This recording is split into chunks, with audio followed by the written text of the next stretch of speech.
Шеренга, погляд вправо, довіра у очах, палає кров у серці, як дизель в двигунах. Важкий кевларний гір, він душу опіка, атаку сухопутні, ідуть війська! Вони безстрашні, піхота рве, ворожу пащу виймає йти, міцніше сталі віддати честь нашій державі. Війська ідуть, летять снаряди, небесний грім, несуть армади після землі. Міцніше сталі, за нами мир, і честь держави.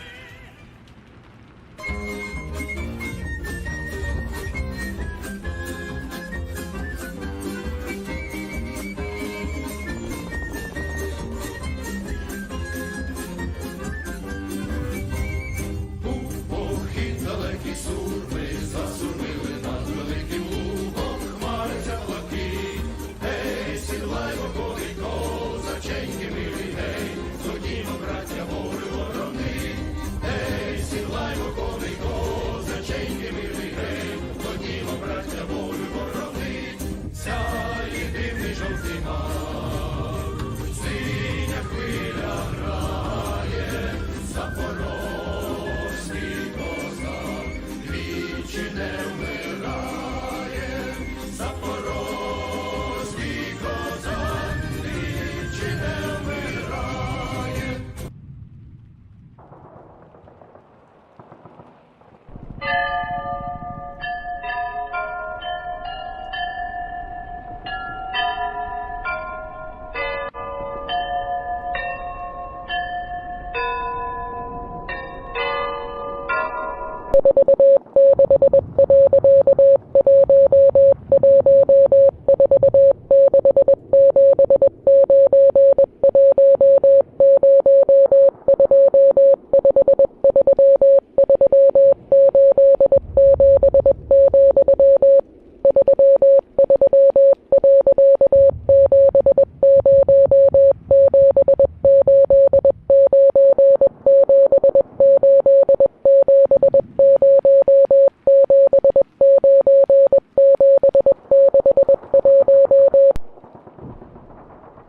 Ой, сумує, не зажуриться, калина витоптала дідом степова орда.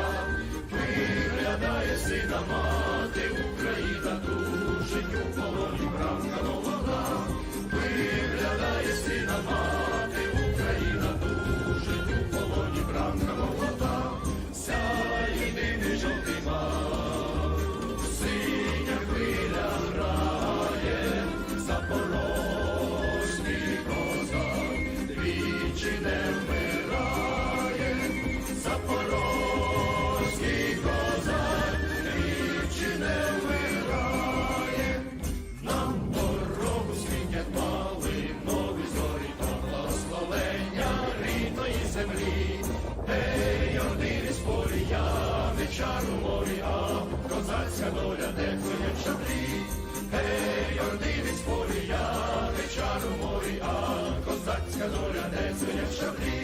Сяє дивний жовтий мак, синя хвиля грає, Запорозький козак двічі не вмирає. Запорозький козак двічі не вмирає.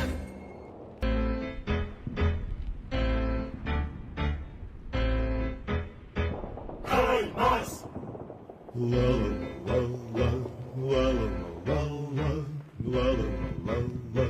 HIMARS! Із Америки приїхав наш надійний побратим, познайомтеся із ним. HIMARS! В росіян зі сраки дим. HIMARS! Ла-ла-ла-ла-ла. HIMARS! За ракетою ракету на паскудних ворогів випускає весь наш гнів. HIMARS! Робить все без зайвих слів. HIMARS! Ла-ла-ла-ла. HIMARS! Московити зі снарядами гребуться на складах, коли робить свій бабах. HIMARS! Наганяє лютий страх. HIMARS! Ла-ла-ла-ла. HIMARS! Розробляють окупанти свої плани у штабах, але чуть не знов бабах. HIMARS! Лупить нечисть по зубах. HIMARS! Ла-ла-ла-ла-ла. HIMARS! Окупанти лиш заповнили склади своїм пальним, як вітається із ним. HIMARS! Підіймає чорний дим. HIMARS! Ла-ла-ла-ла. HIMARS! Не любити московитів і довести нелюбов помагає знов і знов. HIMARS! Найточніший орколов. HIMARS! Ла-ла-ла-ла. HIMARS! Ла-ла-ла-ла. Ла-ла-ла-ла. Ла-ла-ла-ла. HIMARS! Ла-ла-ла-ла. Ла-ла-ла-ла. Ла-ла-ла-ла. HIMARS!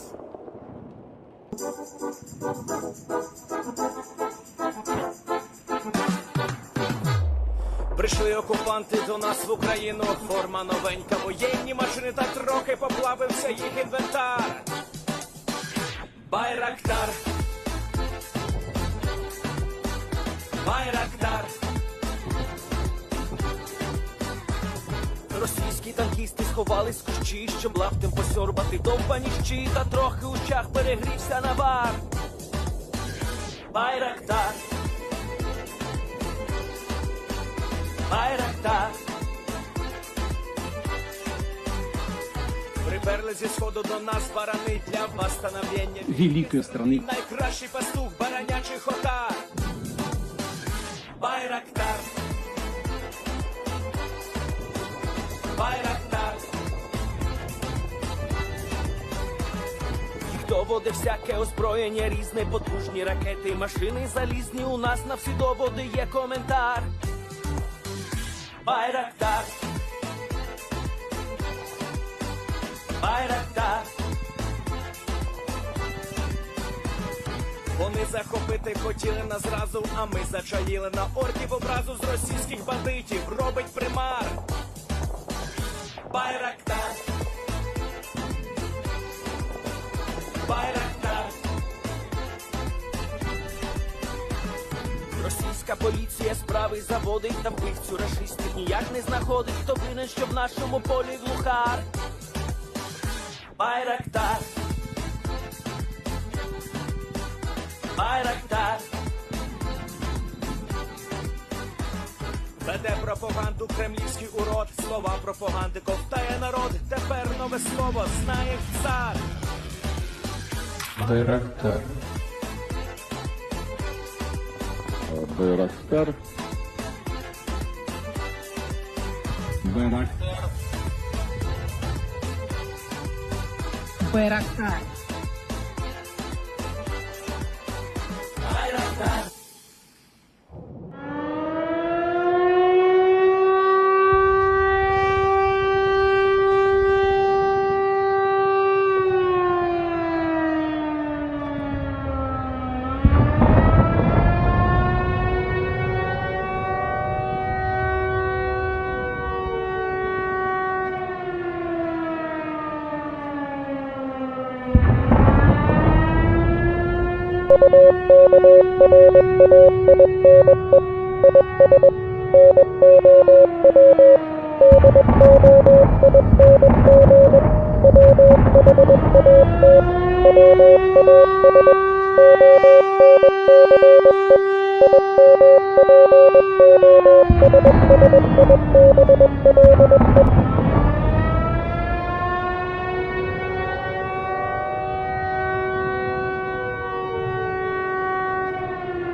Hello everyone, I'm the Enforcer, and I'm accompanied by Enforcer Matt. And good evening, everybody. It's Enforcer Matt, and welcome back to day 168 of the news. And of course, we're going to be reporting on the past 24 hours of the war in Ukraine, and today we have been able to get confirmation from the Saka airfield based off of satellite footage provided by the United States' Air Force satellites, now operated by the U.S. Space Force, that damage was significant at the airfield. It was not the entire slew of aircraft like we were assuming yesterday. As far as we knew, there was around 30 aircraft at the airfield, and basing our calculations and computations yesterday, we assumed that the damage in aircraft alone could have been up to around $750 billion. We were able to confirm that that was not the case today, but still, the Ukrainians managed to destroy a whopping 12 aircraft, 12 to 10 that we can tell. Some of them may be recoverable, but based off of these pictures here, thanks to IGMER, we can see the before and after pictures. As we can see here, this is one of these satellite pictures taken just hours before the strikes occurred. That's also another thing we were able to confirm today, but we'll touch on that in a second. What we can see here is around 6 Su-24s. Most of them are in, I guess you could say, I don't know, gates, if you'd like to call them that. I'm using the civilian term for where the civilian term for where the aircraft are parked, but they're kind of in their own gates, and we can see what appears to be several Su-27s or Su-35s, Su-27s-ish, around 4 of them here in this picture.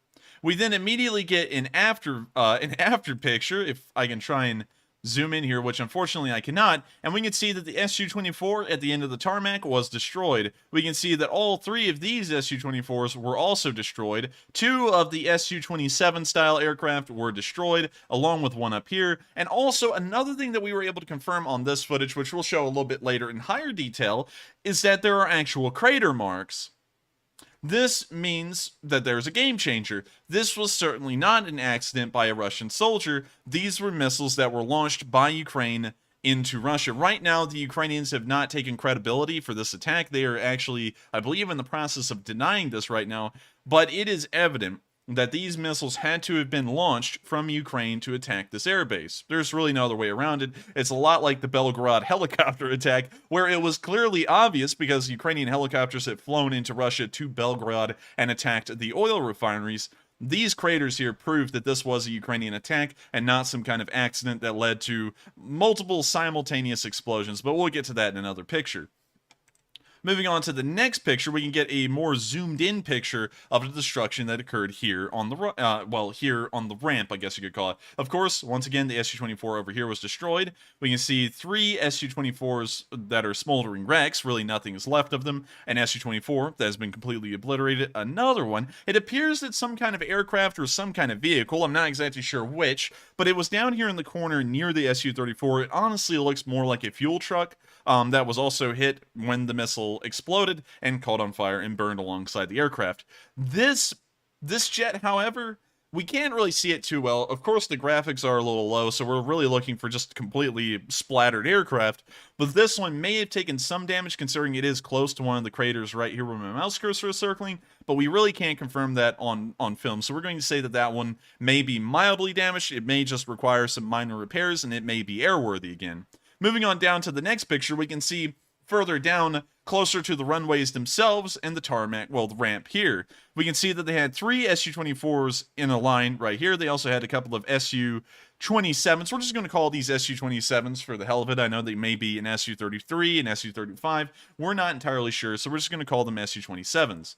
Moving into the next picture, the after picture of the exact same area of the tarmac, we can see that pretty much every single aircraft on the tarmac in that area may have been destroyed. It looks like some of them may have actually taxied out of there before the missile strike hit, but we can tell by the large pile of cinders at the end of the runway here, at least one Su-24 was most likely destroyed after it taxied to the ramp, and we can see that there's an Su-24 further down in the picture, and also another Su-27 still sitting on the tarmac. With that, we're now going to move down to the final picture, which shows another before picture. This one appears to have been taken at a different time, because if you notice, the Su-24s are in entirely different positions, but this gives us another pretty good idea of what this airbase was being used for, which was for the storage and operation of Su-24s and an Su-27 fighter wing. And as far as we can tell, both of them have taken substantial damage from these missile attacks. It's been confirmed at this point, And as far as we can tell, again, around 10 to 12 aircraft may have been destroyed.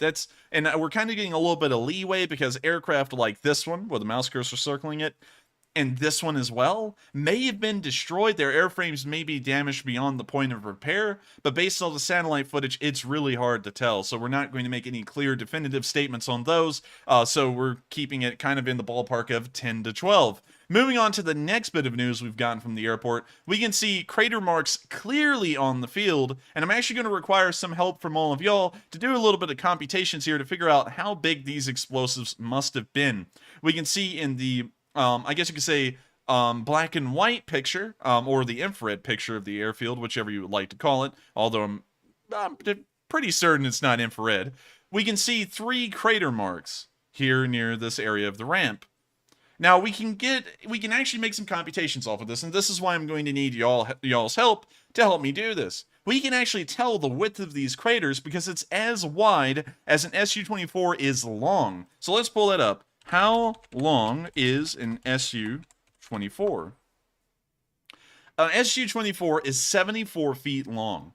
And so we can see from this picture, the craters that were left by these explosives are around 74, 70-ish feet wide. We don't know how deep they are, but we do have a width. And so I know that a lot of people, if you're new to the channel, welcome. We have a lot of people in the Lee Spring Army who actually used to serve in the military and may even be some ballistics experts in a way. And so I'm wondering if y'all can figure out the explosive yield of the missiles that were used here, and that's going to help us out a lot in figuring out what kind of missiles these could actually be and help us to narrow down our pool and get a little bit of a better picture based off of the assumptions and knowledge that we all share together about what kind of missiles were actually used in this attack and try and draw a better picture of what exactly happened. One thing that is certain right now, based off of these pictures, is that the Saky airbase is probably going to be out of action for a good while, and most of the aircraft here are most likely going to be relocated to another airfield due to the damage to the ground support equipment, and also just the ramp itself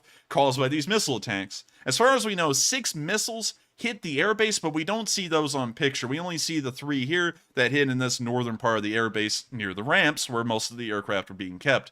Some sizable damage. Just 10 aircraft alone. Let's just assume, for the sake of it, just for the simplicity of the math, an Su-24 costs around 25 million.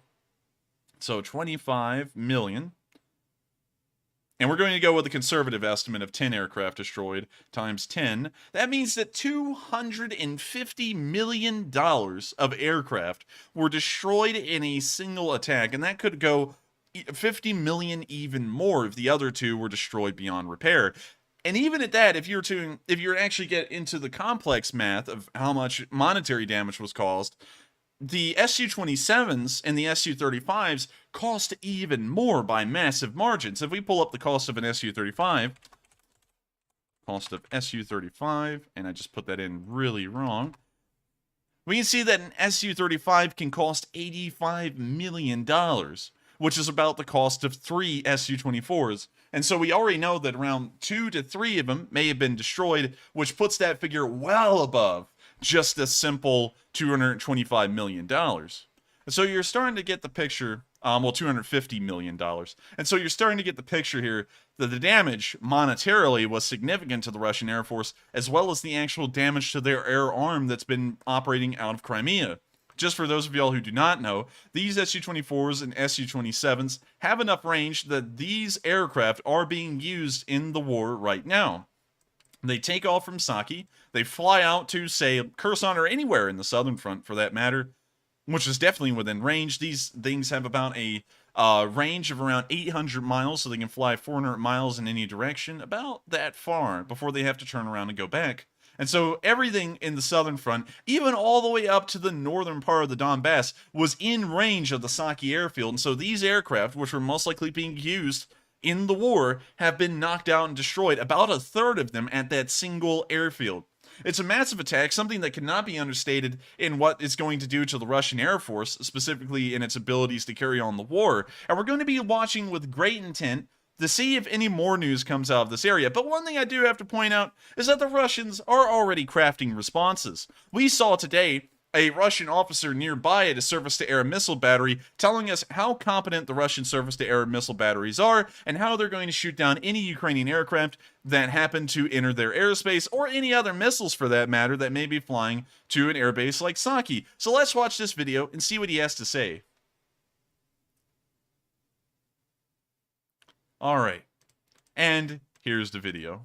Прошлого года все When you see him talking here, and when you see the glorious S-400 surface-to-air missile defense system behind him, the S-400 is one of the most high-tech and complex surface-to-air missile defense systems in the world, and that one's swaying a lot. It's inflatable. Oh my lord.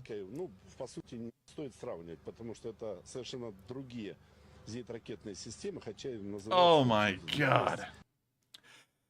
You know, we thought the Russians had topped it off when we saw the blow-up doll on the front line that the Ukrainians found later on. Now they've topped that. Now they're literally using inflatable S-400 systems. And the propaganda department of the Russian government is so bad at making this stuff look realistic that it's literally waving around like a flailing armed tube man at a used car dealership while this guy is trying to talk about the surface-to-air missile defense systems that are supposed to be right behind them. And of course, y'all are about to say this is a decoy, but with systems that attack S-400s, they're looking for radar signatures, and inflatable S-400s do not emit radar signatures. It's kind of sad, honestly. I mean, like, it would make it pretty decent decoy if we were, you know, say 40 years ago, and we were fighting a war 40 years ago when infrared and night vision systems were not as common as they are now. Well, night vision was pretty common at that point for the US, but not really for anyone else, and especially not infrared. That was brand new around that time, and it was just starting to get implemented in numbers. And so this would have passed back in the day. I mean, like, it may have fooled someone. But nowadays, considering that most drones and most missiles and most targeting systems use infrared cameras and anti-radiation systems like the HIMARS, this thing is pointless. No one's going to look at it. They're just going to pass it over as a decoy. And so one thing that I know for certain is that the reason why they filmed this guy in front of this decoy was to make it look like it was an actual S-400 system. There's no other way. If someone could actually give us a translation of what he's saying, I would be highly appreciative, so that way we can make sure that we're saying something pretty true here. Anyways, regardless of the Russians and the story that they're trying to spin, and make the war look like it's at least going okay, although they literally got struck in an area of the country they never expected to be attacked in, the Russian tourists that were in Crimea are kind of seeing a little bit of a different story, and then we can see 24 hours after the attack, the Kerch Bridge is still in deadlock. So many people are trying to leave Crimea at the exact same time that we can see here on this camera. The road out of Crimea across the Kerch Bridge is literally at a standstill.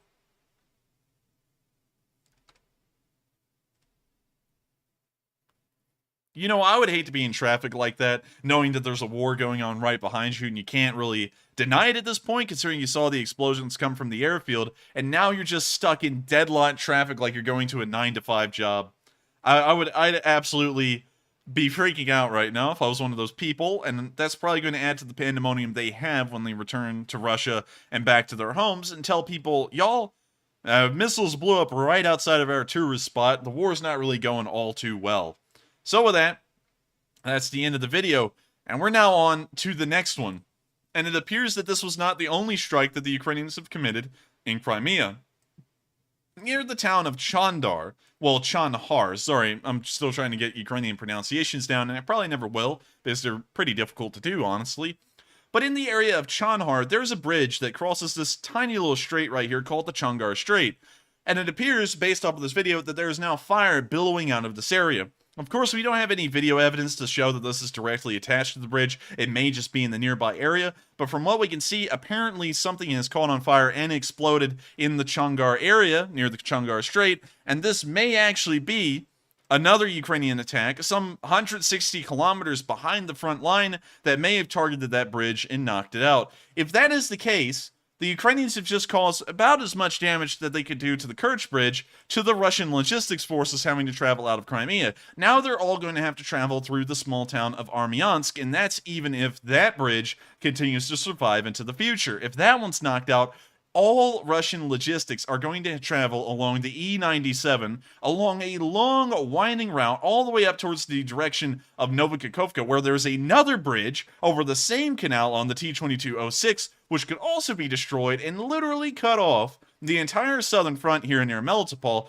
from supplies, unless if they were to be driven all the way from Rostov-on-Don west. So this could cause a massive headache for Russian logistical forces if what we're assuming is correct, and that's if the Chongar Strait Bridge was knocked out today. It's a smaller bridge, I will say that. We'll actually pull it up on Google Maps.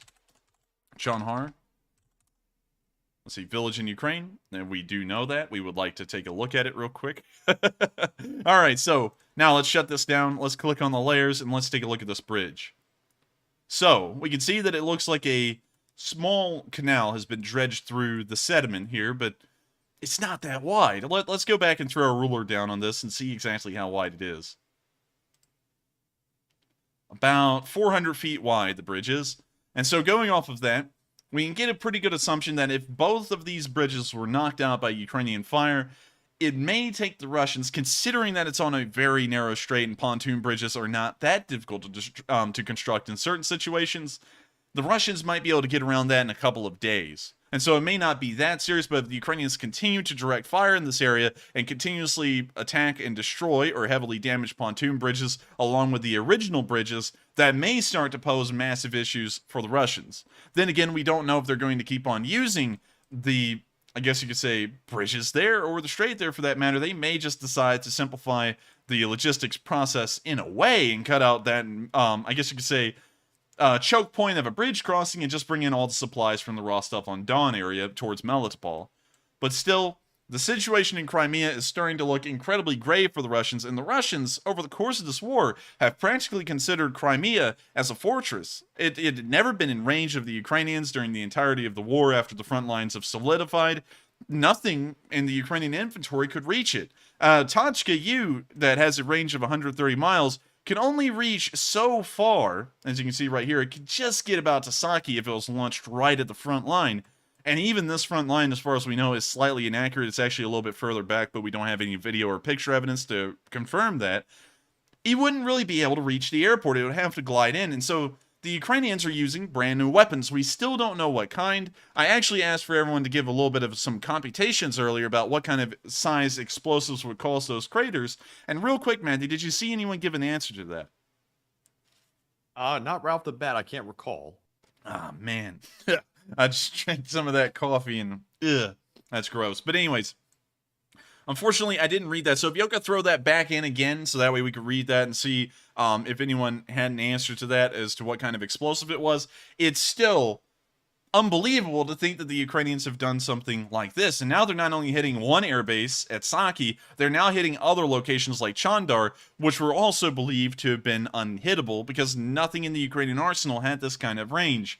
So the question is begged, what in the world do they have now that's able to reach these kinds of distances? And we have no idea. We're still looking for an answer. And I see a lot of answers coming in. I actually saw someone say 500-pounder, 2,000-pounder, and a 1,000-pounder. So, unfortunately, it looks like we won't be able to get an answer to that yet because the answers are too far across the board. But we're now going to be moving on into our next bit of news, which is actually in the Mykolaiv-Kherson area, as it does appear that action is picking up here as well. Specifically, we've actually been able to get confirmed damage at the Kakhovka Dam and the bridges crossing the lock and the dam itself. So here's the video showing that damage. This was provided to us by the Russian media.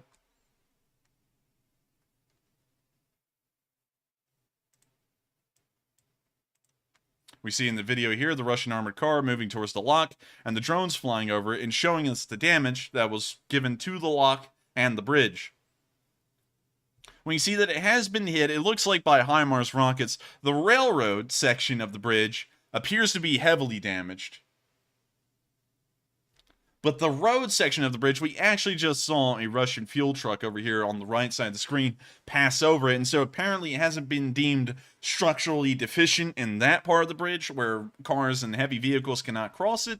So based off of that, it doesn't appear that the bridge has taken enough damage yet to actually be deemed uncrossable. So right now we have two bridge crossings, the Antonovsky Railway Bridge and the Antonovsky Road Bridge that have been knocked out. But it appears that the Kakhovka Bridge may still be usable.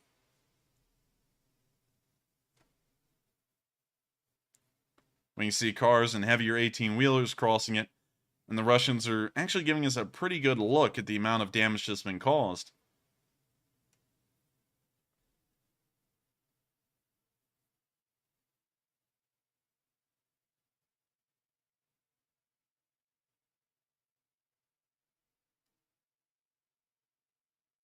See an 18-wheeler crossing again, and I think they're showing the 18-wheelers to show that the bridge has not been structurally compromised. Of course, 18-wheelers are obviously heavier than a car, and so if they're able to cross it, then at least supplies are able to cross these two bridges. We don't know about tanks, though. Tanks, of course, get more up into the 40-ton region, and so we don't know exactly about those. We'll have to see one cross to be able to confirm it's structurally sound enough. All we can tell right now is it's at least strong enough to have larger vehicles like 18-wheelers cross over them without too many problems. With that, we're now going to be moving on into the next bit of news from the Kherson area, which is actually near the Kherson city region. We actually saw a Ukrainian helicopter today firing off rockets towards the city of Kherson, or Russian forces somewhere around the area. And so here's the video. It's actually taken by drone. We can see the Ukrainian Mi-24 down there flying low to the ground. Typical fashion for both sides to use. We can see it fire off its rockets and pop off its chaff and flares. And we can also see a second helicopter that apparently did the same thing before this video started. Mi-24s, although a little old, I do have to say, these things are beasts. They can actually take a decent amount of damage as far as I've been able to tell. Actually far more than a Ka-52, which has a larger reputation these days for being a flying tank in a way. Both sides use the Mi-24s. It appears that the Russians have largely moved away from them and have started to use Mi-28s and Ka-52s in larger numbers, but the Ukrainians still rely on their aging fleet of Mi-17s and Mi-24s, and it appears that they're still using them. We don't know to what kind of effect. We never see where the unguided rockets fall, from either side for that matter, but still, it's great to see that they still have some in use. We can see them flying over in the distance, and the drones looking down at this town, which appears to be taking some incoming artillery at that very moment. With that, we're now going to be moving on into our next bit of news from the Kherson front, where we can actually see the inside view of one of those Mi-24s as they were firing off the rockets. Unfortunately, I cannot play the music due to copyright reasons, but here's the video. We can see right behind, I'm assuming that this is the actual pilot, or this may be, I can't really tell you. Hate to say that, but it's really hard to tell if this is the pilot or the gunner's cockpit in the Mi-24. No, that's the pilot, because it doesn't have the fuel, I guess you could say the fuel rod sticking out of the front, although I know that's not the technical name. Sorry about that, everyone. But still, it's really cool to see some interior footage of these helicopters in action. We rarely see it, and of course, in typical Soviet fashion, it's got that weird bluish color to the dashboard and instrument panels, which is always weird to me. I don't know why they picked that color, but it's literally in everything. Anyways, getting off of that side note, we're now going to be moving on to the city of Kherson, and we've heard rumors a while ago. Of course, these were uncorroborated, and so far, we don't really see this actually adding up to anything in real life, but we did see the Russians preparing defenses in the Kherson area today, so it does seem that they are preparing for the Ukrainians to actually push them back into the city. We don't know if this is just a preemptive measure, just as a cautionary side, because we haven't heard of any actual advances or the Russians taking ground in this area or the Ukrainians pushing them back. It seems like the front line here has largely remained stagnant beyond the Ukrainian capture of Vyskopilya around 2 weeks ago. But one thing that we did see today, of course, is that the Russians were preparing defenses, and they were the most piss-poor, shoddy defenses I have ever seen. Some of y'all may remember from World War II, these are a common sight in war movies, hedgehog tank traps. And I'll show y'all one of these just to refresh everyone's memory. These are called Czech hedgehogs, and we can see them here. They're made out of steel, and the principle of them is that a tank would get stuck on these things, and then anti-tank units could pick them off, or it would just deny the area to passing tanks. These are usually made out of steel. We can actually see a memorial made out of that looks like hedgehogs in Moscow itself. And so it's not anything that really no party in war is unfamiliar with. Everyone knows about the Czech hedgehog. But one thing that we do see, and it's pitiful, is that they made them out of wood. And they're poorly put together. You can even see that one of them has collapsed on the left side of the road right there. It's just a pitiful mess of timbers.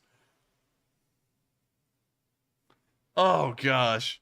Matthew, I know that you would like to comment on that. I heard you busting out laughing. What do you think about the hedgehogs? That looks like something a 5-year-old would have put together.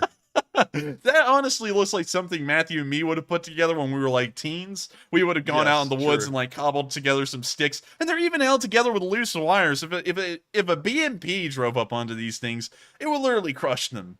And so I don't know what the point of this was, rather than to try and make it look like it's okay, Russian government, we do things. Because it's not going to stop anything. I mean, like a bus could run into these things and collapse them.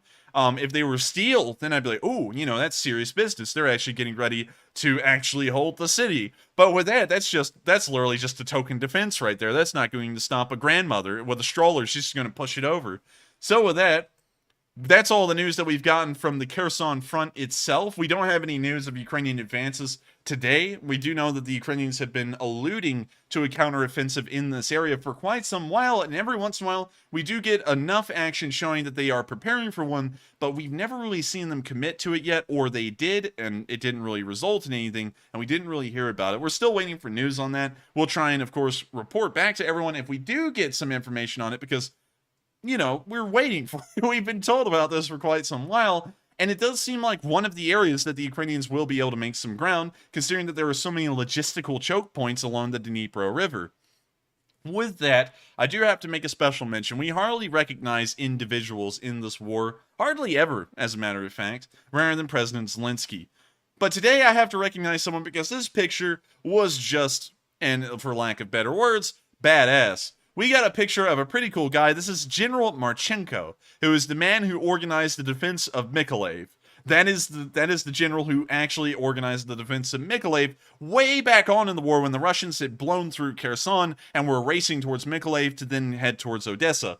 Now, one thing that's really cool is how he's leaning on this car, and it's got this little bumper sticker right here that says Rossiyskiy Boyny Korabli. And I don't know what Korabli means, but we do know what Russian war something. And then it looks like it says Idi Nahui, which means idiot. And another cool thing, okay, I know I'm harping on this one a lot. It's just a funny picture to see, is that they put a heavy machine gun in what looks like a Mazda. Now, I don't know if a Mazda can really hold up against this kind of stuff. Structurally, it looks like they did a lot to secure it to the Mazda, but at the same time, and I'm not sure if this is a Mazda, I'm just saying Mazda because it kind of, for some reason in my head, looks like one. But this is a pretty interesting picture, just all around. So with that, let's see, it means ship. Let's see. Korabli. So I'm guessing y'all are saying that Korabli means ship. So anyways, with that, pretty cool picture, and that is the actual general who organized the defense of Mykolaiv. Pretty interesting all around. And with that, we are moving on out of the Kherson area and into our next segment of news, which will encompass the location unknowns and also the northern Donbass area. But before we get there, we're going to take a quick pause to answer 3 questions from the chat, and after we answer those 3 questions, we'll then be moving on into the next segment of news. And so with that, take it away, Matthew. All right, so we are now moving into our first question segment of the night. But Enforcer, before we do, if you could please up my audio gain a little bit. I'm being told that I am rather low. And is there anything you can do on your end to bump me up? I can do this real quick. Try it now. Okay, can you hear me any better now? All right, and I won't be able to hear you better, but everyone on the viewer's side will be able to. So let us know if you can hear Matthew better. Hopefully that did fix the problem. And so with that, we are now on to the first question. All right, and real quick, we do have to cover the poll that I put up about 18 minutes ago, excuse me, and the question was, what is your new best guess of the weapon used to strike the Russians in Crimea?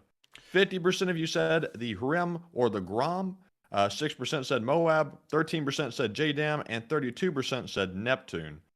So Enforcer, what do you think of that poll? I would have to agree with the overwhelming majority here that it was most likely a HIMARS or a Grom that struck the airfield. It does seem like it would have the range. It certainly has the range, and it may also have the explosive yield to create craters of that size. Now, I know that we have a lot of ballistic... They're still saying it's low. Dang. I'm telling you, Matthew, I wasn't lying. Your audio is incredibly low right now. I don't know why. But hopefully that fixes it for everyone. If it doesn't, just let us know again and we'll try and fix it. But since we have a lot of ballistic experts, and we haven't really heard. And also try and turn up your volume and gain on your end if you can, Matthew, because I don't know why, but for some reason our settings were thrown off today. But anyways, moving on from that, the Grom doesn't exist. Well, it was tested, apparently, as far as we know, it was trialed in 2019, so it may exist. So with that in mind, let me see what we're about to pull up. Crater sizes. Crater size calculator. Will that tell us? Let's see here. Enter the projectile. What? No, we're not talking about meteorites. Let's see here. Can we get 1,000 pound bomb crater width? Mark 84 bomb. So this is a 1,000-pound bomb, I believe. Well, they only cost $3,100 to make. That's pretty cost effective. I don't know about y'all, but that, if you're wanting to drop a bomb on someone, that's kind of cheap. Well, better not say that for YouTube reasons. Anyways, let's see what kind of crater it would make if we can get that kind of information. Capable of forming a crater 50 feet wide and 36 feet deep. So it's about a 1,000-pound bomb is actually about 20 feet short of creating the craters that we saw in that video. So going off of that, we can assume that it was somewhere around 1,500 pounds most likely. Well, not 1,500. Well, yeah, it would be 1,500. 1,500 pounds of bomb. So, interesting. That means that it was a pretty sizable explosive. Now, let's revisit the HIM real quick. The HIM-2. And let's see what kind of warhead it can carry. It can carry a 500-kilogram warhead, which is 1,100 pounds, which, giving it a little bit of wiggle room, considering that we may have calculated the craters a little too wide, if we actually compared them with an Su-24 sitting on top of it, it may be a little bit smaller. Giving it that wiggle room, the HIM would have the explosive ability to create craters that large. So, I'm thinking it may actually be a HIM-2 or a Grom. You know, it has two names. So it may have been one of those. And we can apparently see... Oh, look, they've already added something to Wikipedia about this. Explosions in Novofedorivka. And I know that Wikipedia is not exactly a reliable source, but... we can see the exact causes they're saying is unclear. That's also what we're confirming. And several media discussed the possible use of the HIM-2, which we've mentioned last night, so it looks like someone on Wikipedia may be watching our channel, as the distance between Ukrainian troops and airfield was more than 200 kilometers. So it is meeting almost all the criteria. The range matches up. The craters may be wide enough that the explosion was caused by the warhead there, and we do have pictures of the launcher system that carries around the HIMs, as we can see right here. And so we know that apparently the Ukrainians do have a couple of HIMs, they may have used them, and they may have caused exorbitant damage to the airfield. We don't know how many the Ukrainians have. That may have been all of them. They may have 2,000 of them, or they may have not been HIMs. We don't really know, but still, we're trying to work off of the best information we have right now, and if anyone can try and back up the story, hopefully with backed up information, you know, to confirm that they were HIMs or anything like that and make it a pretty convincing argument, I would like to look into this a little bit more, because this may be groundbreaking news if it was an actual domestic-made short-range ballistic missile like a HIM, because that means the Ukrainians can practically hit anything, anywhere, even inside of Russia. With that, we're now going to be moving on to out of the poll, and I do have to say the results were pretty interesting beyond the HIM, but for the sake of time, I agree with the 50%. And so with that, we are on to the first question. All right, and hopefully my audio is sounding a little bit better. I've fiddled with the settings on my end, and I think I might have gotten it fixed. So up first, we have a $40 super chat from Gary Robbins, one of our channel regulars and supporters, who does not leave a comment. But Gary, thank you very much for your support. And the Enforcer is also going to add a few words in himself. And you know I got to add in a couple of words, Gary. I got to thank you for the support. You've been around forever. You've been a long-time member of this Lee Spring Army, and I've got to thank you so much for helping this channel keep on running. And I always see you on Sundays contributing to this to the donations to the nonprofits who are helping out people in Ukraine and, you know, helping to alleviate their suffering. And so I got to thank you so much once again for the support to this channel, being a long-time veteran of this army, and also helping us to raise so much support for Ukraine and help them out during this trying time. Now everyone's saying you're too loud, so now I'm going to have to go back through OBS. And so now I moved it back a little bit. I see I'm going into the red on the gain meter right there. Yeah, and also I lowered you on OBS, so that may have fixed it for them as well. So with that, I hope that addresses the super chat, Gary, and thank you once again for the support. And with that, we're now on to the next one. All right, and moving on, we now have a $30 super chat from Sylvester the Cat, one of our longtime channel regulars and also supporters as well, who says, "Hello, Matt and Enforcer. Based on the very precise point of impact at the Crimean airfield, I strongly suspect it was HIMARS, but what are your thoughts? Also, Leaf Spring Tanker." And also, I thank you so much for the support. And also, really cool to once again have veterans in here. He's actually a tanker in real life. And so, to answer that question, I would have to, based off the information we did see about the width of the crater, let's pull up the explosive mass of a normal HIMARS missile. We're not going to consider the ATACMS because we're trying to work off of verified news, and we have never gotten an official government report from the Department of Defense or the United States of America confirming that they have ever sent over ATACMS. And until then, we have to assume that the Ukrainians have none. So let's look at a normal M30. Well, those wouldn't even be able to reach out, so we will have to look at an ATACMS and just go into hypothetics here. ATACMS, let's see, missile. Let's just pull that up real quick. And let's see its explosive yield and see if it will match up to create a crater that size. Let's see, guidance system, launch platform. Doesn't give us any information about explosive yield. I think we'll have to go through the exact variants here. M48. I think it was the M48 that had the solid warhead on it. When used, let's see, 176 of them were produced. And then M57 was the favored one, so they started producing those. Let's see, the remaining, let's see. Oh, gee, I don't think they're going to give us that information. You got to be kidding me. Man, dang. Okay, let's go somewhere else. We got to find this information. Maybe it's on the army.mil website. Maybe.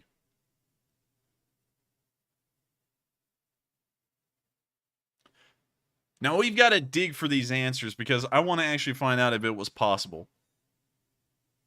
And we're not looking for the M39. We're not looking... Unitary warhead, but how big? That's what we need to know. We need to know how big. What can it carry? Oh, gosh. I don't think we'll be able to find an explosive yield answer here.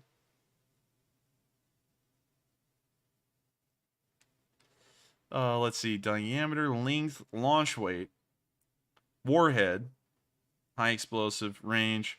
Come on. Okay, so the ATACMS missile, if used, we finally found it. The payload can be anywhere in between 160 to 560 kilograms, which is not enough to create the diameter of explosion that we saw. If we translate that into pounds, 560 kilograms to pounds, that means that explosive... Wait a minute. Correction.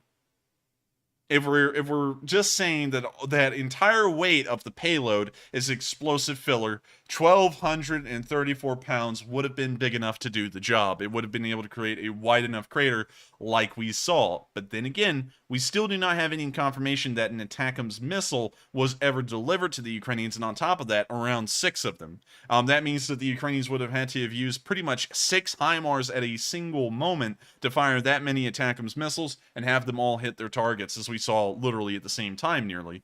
So with that, it's possible. It's possible if they have them. And once again, the United States hasn't been completely honest with the public, which of course it does have the right to do, especially with things pertaining to national security.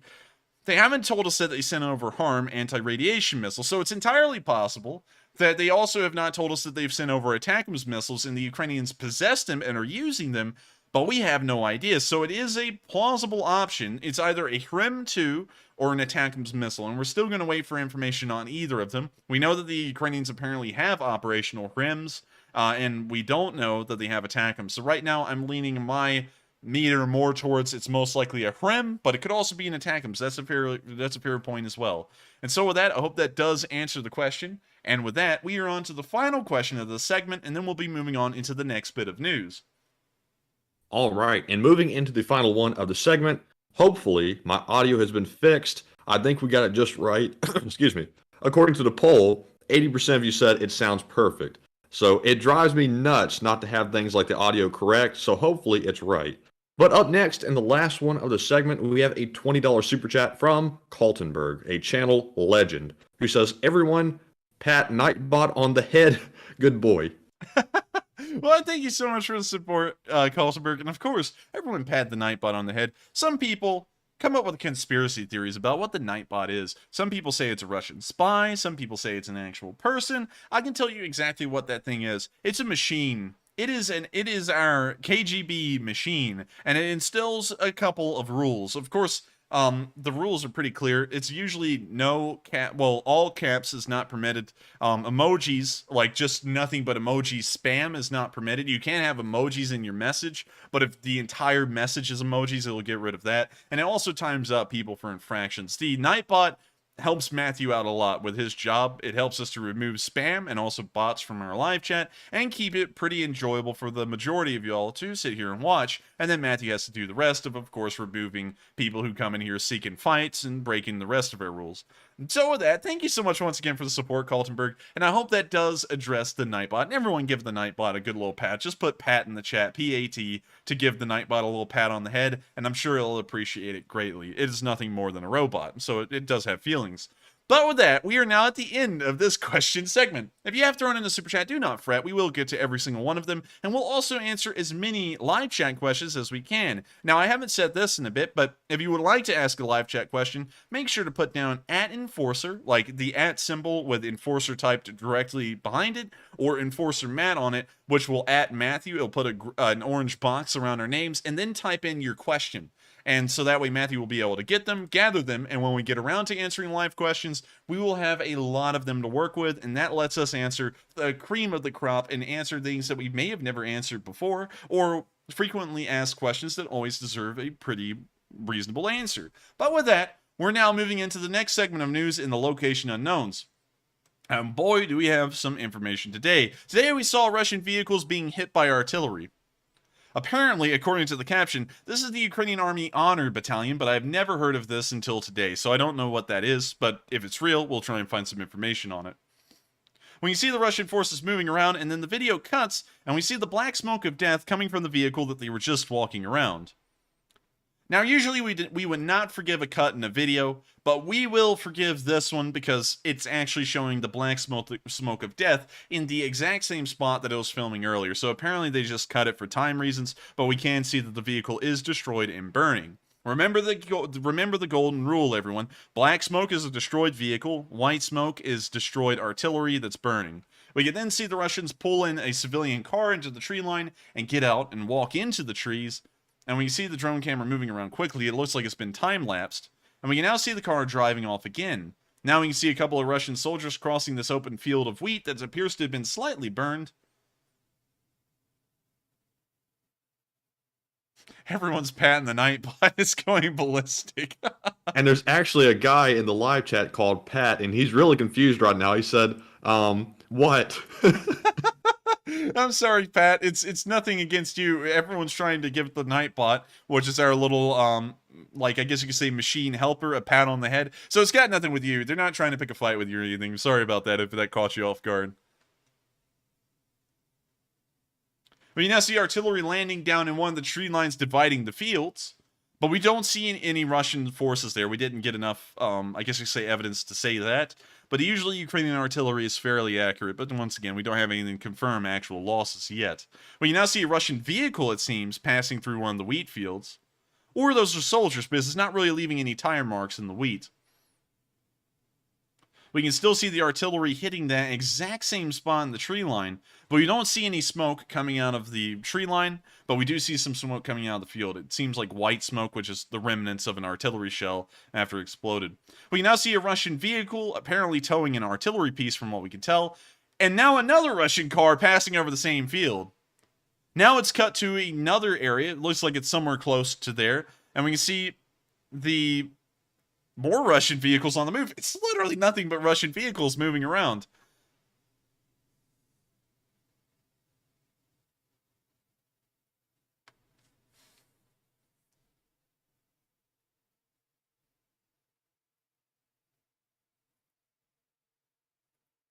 They're still moving around.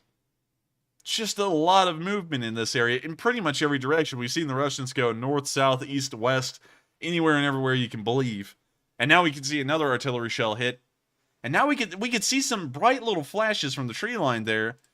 but I can't tell you what that was. It looked like it may have been a vehicle that just got hit, but then again, we don't see any black smoke of death, so we can't really confirm that. So with that, we are now on to the next bit of Location Unknown News, where we can see a TOS-1 thermobaric missile launcher firing at the Ukrainians on this film. And so, without further ado, here's the video while we hear Matthew's keys slowly typing away in the background. We now see the TOS firing. Ultimately, it was firing 2 rockets at a time, or that's just how the motors work on a TOS system. And you're about to see how close range a TOS is once more. We haven't shown this on film for a while, but you could probably actually see the explosions just in the distance like you can see right there. Of course, at this moment, the drone footage is so far away that we can't really tell if it's hitting Ukrainian forces or not, so it's kind of an assumption as to whether this is a creative liberty by the Russian propaganda crew, saying that they were actually hitting Ukrainians, or whether that's actual fact.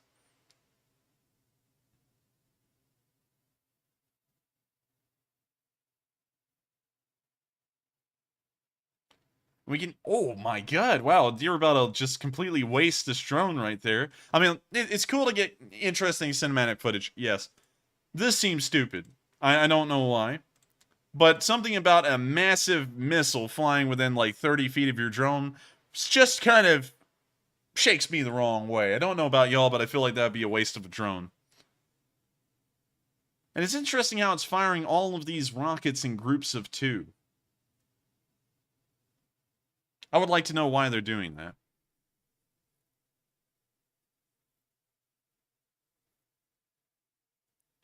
We can now see the TOS, of course, with a terrible engine filter in it, showing the amount of maintenance they're putting into these vehicles, because white smoke billowing out of the engine like that without actually emitting a smoke screen tells us that the Russians are not maintaining that TOS incredibly well.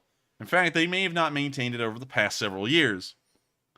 But that's the end of the video, and a pretty interesting one at that. Of course, we couldn't tell if the Ukrainians were hit in the video or not, because the drone never confirmed it. So all we can tell is that there was a TOS firing into the distance, and of course, no Ukrainian losses, which largely tells us that there's probably no Ukrainians there. With that, we're now going to be moving on to the next bit of Location Unknown News, where we can see a Russian tank joining the special underwater operation. You heard it right. It's not a Russian ship joining the special underwater operation. This tank decided it's now a submarine. It looks like it's trying to reenact the movie The Hunt for Red October, but I don't think there will be any hunting of Red Octobers in this one.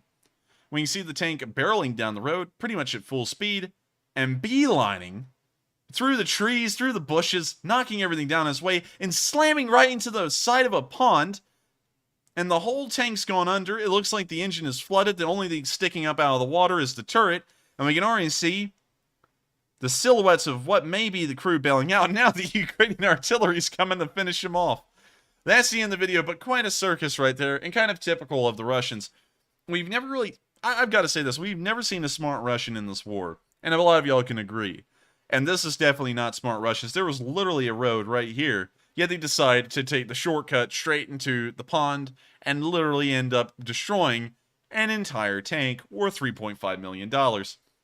With that, we're now on to the next bit of Location Unknown News, where we can then see a Stugna attack. It's everyone's favorite. Of course, it's Ukraine's favorite. And so here's a video of a Stugna-P destroying, according to the caption, 3 MTLBs/BMPs. And so here's the video. Пуск.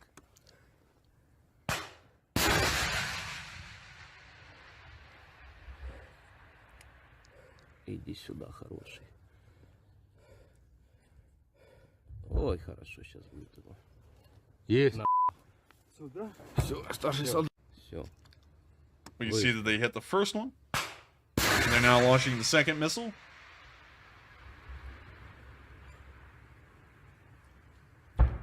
Уже пошли. Interesting thing how the Russians will keep these vehicles in a group.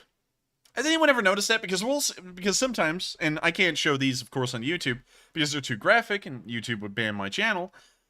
But sometimes we actually get videos that I see before I put up the news for the night where there's actual Russians around the vehicles, and so we know that they're being manned. These things are not abandoned. And they'll just sit there after the first one's hit, and they'll just wander around and just walk around a little until the second and third one's hit, and then they go, what do we do? You should have gotten in the tanks and driven them off. When you see the second one get hit, the Ukrainians saying "Есть," which means that they got it. Пуск. Now you see them launching the third missile. The third APC has not moved. They're all in the same spot. Следующий. Third one destroyed. есть. Now we can see what may be the same Stugna crew, but in an entirely different area, attacking another Russian vehicle. So 3 destroyed in one large group, and a 4th one destroyed here, which we'll probably see in just a few seconds.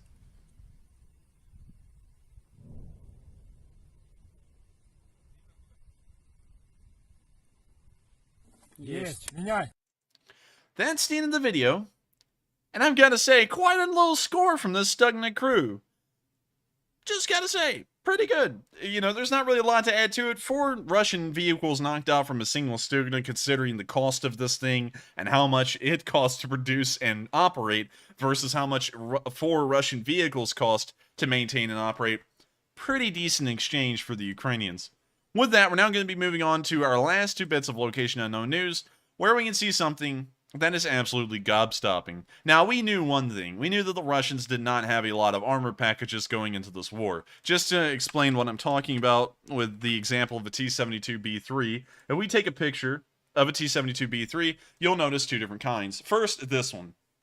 And you can see that it doesn't really have any advanced armor packages on it. Yes, it does have Contact 5, and it also has Contact 5 tiles on the turret, but one thing it doesn't have is these explosive reactive, I call them side packs, on the side, on the mud flaps, I guess you could say, of the tank. And it also doesn't have the grates on the back near the engine bay, which also are supposed to protect the engine bay from, I guess you could say, high explosive anti-tank rounds. And such things like that. They would usually explode on the grates before they could actually get to the armor itself, dispersing most of the power of the round. And so we knew that going into this war, the tanks are far less protected than the Russians would want us to believe. They're missing armor that they've made the entire world think that every single Russian tank would have. But it's gotten even worse. Now the armor tiles that you saw on the turret of that T-72B3, which the T-80BVM also has, are made of rubber! There's no explosive reactive armor in this stuff. It's literally rubber.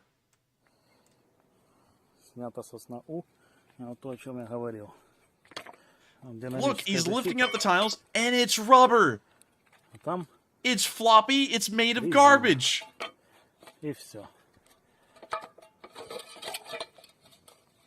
Oh my god.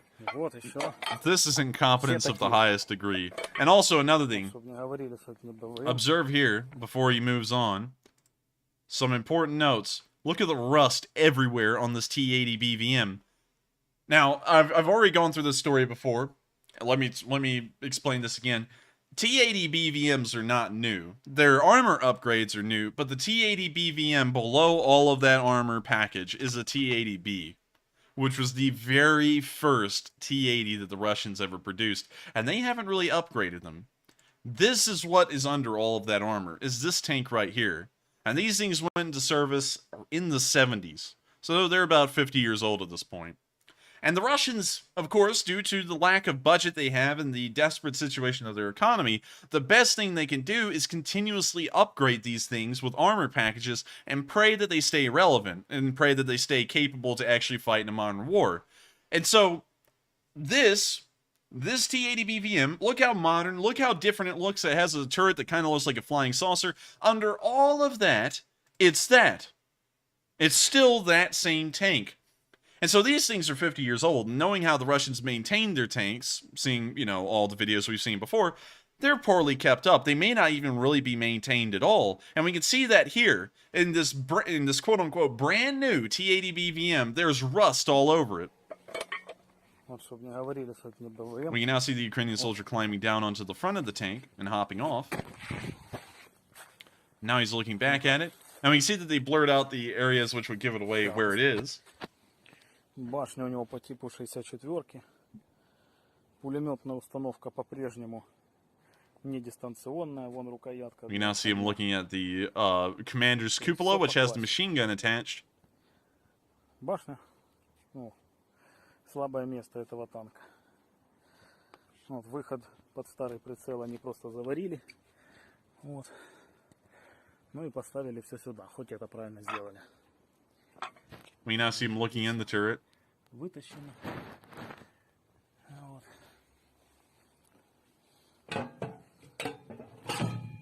Ну, а сзади 80-очка, как 80-ка.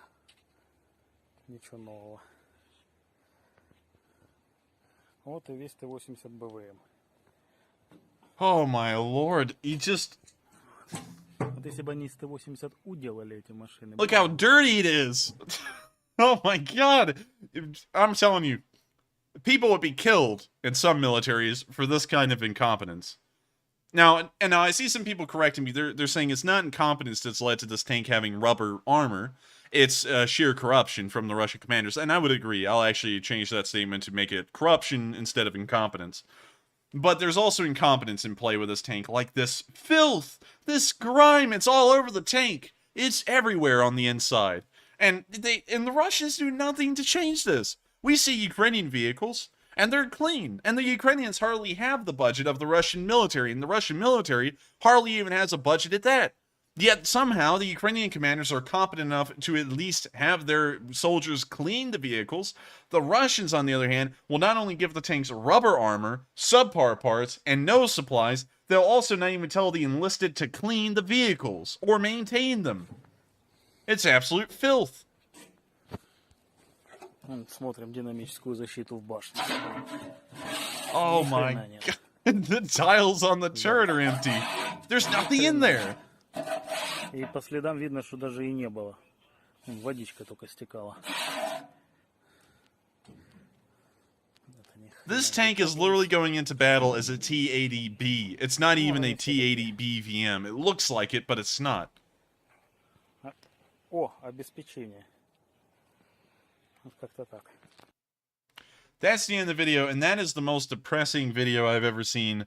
And it explains a lot as to why these tanks go up like Roman candles. We've been wondering for the entirety of the war, people have been asking, is Contact 5 working, or are Western anti-tank weapons just so good that they punch through that too? And based off of that one tank, let's just say it's representative of the entire Russian military. Although it's probably not. Some of them probably do have armor packages, but I bet they're few and far in between.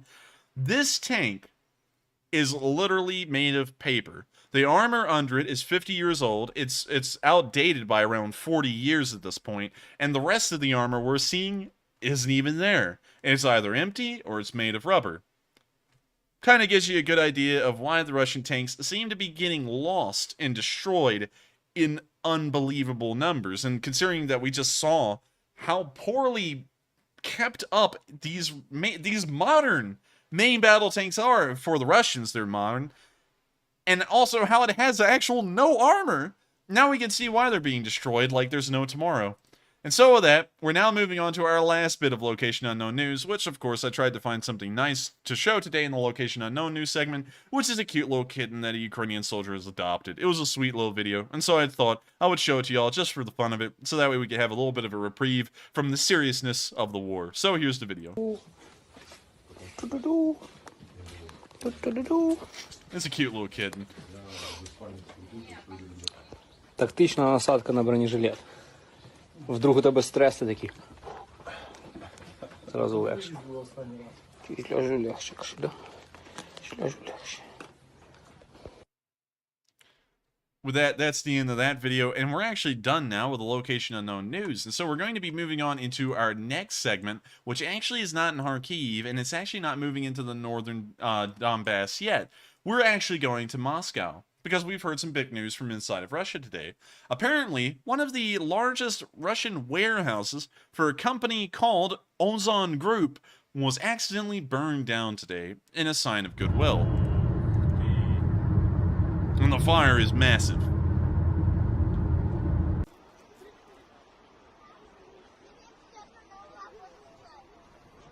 I don't think they're getting that one under control. It's just gotten too large at this point. So, what does that mean? Ozon Group. What is Ozon Group? Ozon Group. Ozon is a Russian company, and it's a leading multi-category e-commerce platform. It's the Russian Amazon. Yeah, I was about to say it's the Russian Amazon. And if we click on the Wikipedia article here, it literally says sometimes referred to as the Amazon of Russia. And so what we just saw here is pretty much the Russian Amazon's warehouse where they ship out everyone's, I guess you could say, orders, has burned to the ground. By and large, pretty neat. That's probably a pretty decent strike to the Russian economy. Well, not a decent one. It's probably a smaller one, honestly, because while the warehouse is huge and the monetary value of the goods lost in it is probably significant, it's probably most likely just consumer goods. And so while that'll make a massive impact to Russians in that area and their orders, which were probably in that warehouse, it's not going to mean a lot for the war effort itself. It's just going to start making a lot of citizens unhappy as this warehouse burned down. Once again, we don't know the cause of it. It could have been sabotage, which it most likely was, considering that these fires seem to be happening at a faster rate these days than normal. So we'll keep that in mind. But with that, pretty interesting news from inside of Russia. And we're now moving out of Russia and down to the northern Donbass. Before we get there, of course, I have to mention that no activities occurred in Kharkiv today, nor Chuhuiv, or the Balaklia area, but we did get one piece of news south of Izum near the town of Krasnopilia as Ukrainian artillery from the 35th Brigade continued to fire away at the Russians. And we saw an internal view of that SPG at work right here. So here's the video. We see a pretty interesting little intro card. Oh, of course, intro cards are always cool. And now we can see the Ukrainian SPG hauling it through that wheat field. I mean, like, that was fast. Let's take a look at that again. They're trying to win a race right there. Of course, burned wheat fields everywhere. And we now see them loading the SPG.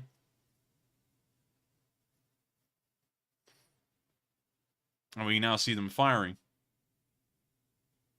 It looks like it's a lone SPG, interesting. But we now see the artillery fire raining down, probably from the exact same artillery piece, and it looks like it's fairly accurate.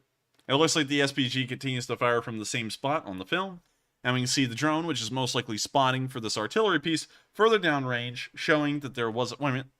Let me check on that one real quick. Okay, so we have a wheat field here. We're looking for the green on the other side with the tracks through it. That is the same field. Apparently, the fire had burned out the wheat, because we can see the exact same field on the right side of the screen. And so this SPG apparently did hit some kind of ammunition, as it does have white smoke, and we saw a flare of a piece of ammunition flying out of it. Pretty good shots by that artillery piece. So with that, that's the end of the video, and of course, credit to the 35th Artillery Brigade, which is continuing to lay down the fire in the area, and of course, cause a decent amount of damage to the Russians. We don't know exactly what they hit. We couldn't tell if it was an artillery piece or their ammunition or a supply truck that was hit with ammunition inside of it, but we could tell that there was an ammunition fire that occurred in that tree line, which of course is just good to see. With that, we're now going to be moving past the Slovyansk area and towards Bila Orivka, where we can then see Ukrainian Marines and tanks firing at the Russians in that direction. And so, here is the video. Of course, we can hear rock music playing, and we have to copyright that. Well, we don't have to copyright that. YouTube copyrights that for us, and so we don't want our kneecaps busted open by YouTube, and so we always mute it.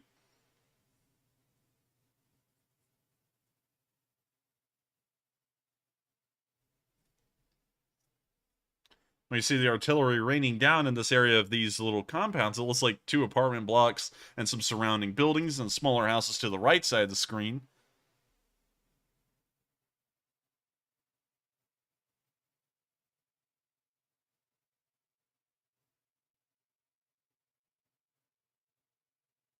We see the artillery landing inside of a tree line.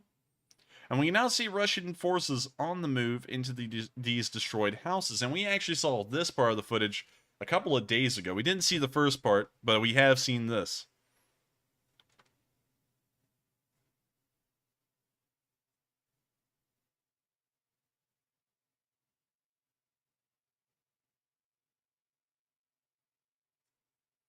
We now see the other Russians coming in, and of course we'll know in a second that the Ukrainian artillery... I'll skip forward to get to the end of the story. Clown car worth of Russians runs into that building, it gets slammed by Ukrainian artillery, and they're done for. So pretty much summarizing what we've seen days ago, so that way we don't have to watch that part again. But the first part was new, we hadn't seen that.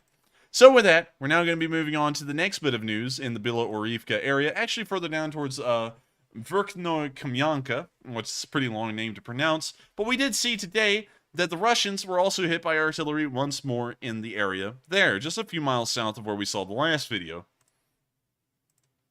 We can see Russians here on the move, along with a dog. And we can see that they've made a house. Well, they didn't really make the house, it's more like they stole it. And we can see damaged houses all around, so it looks like they're in the only intact house left.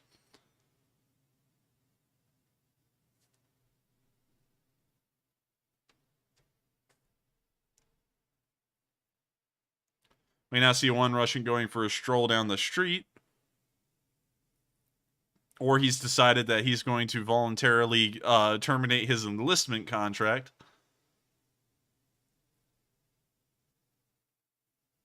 And now, remember, the house is right here. Which it says Prot on top of it. I don't know what that means. Ooh. I don't think anyone survived that, to be honest with you. That was literally on top of the house.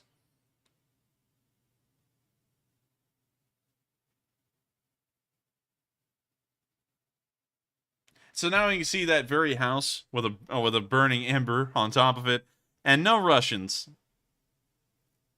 So that's the end of the video, and as we know, Operator Starsky says that they've been turned into good Russians, and I would have to say that considering that the artillery strike slammed straight into the roof, they're most likely good Russians.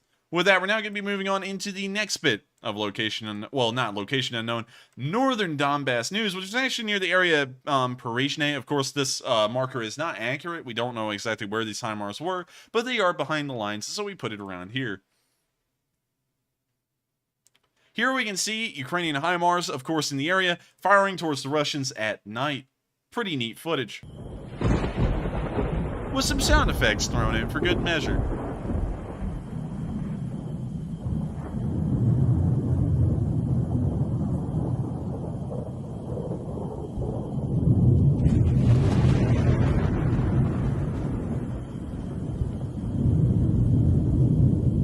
Each of those missiles is calculated to hit an exact point on the GPS map. Each one of those has the ability to destroy an ammunition depot entirely on their own.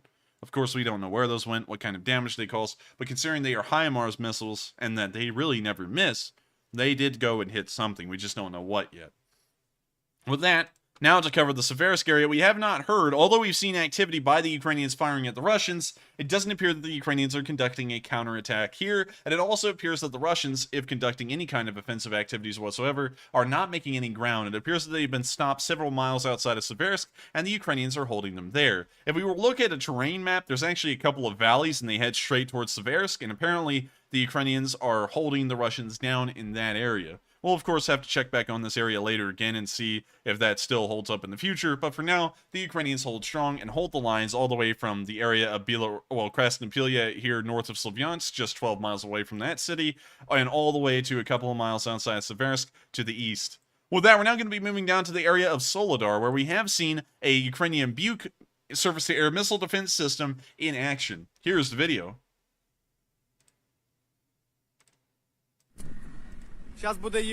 We can see the Buk right there. Both sides actually used the Buk to a pretty decent extent.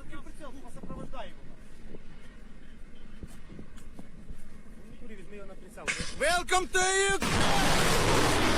He got interrupted. He said, "Welcome to," and then it launched. Welcome to you. I guess that's a pretty good way to have that line interrupted. The Buk missile is now on its way.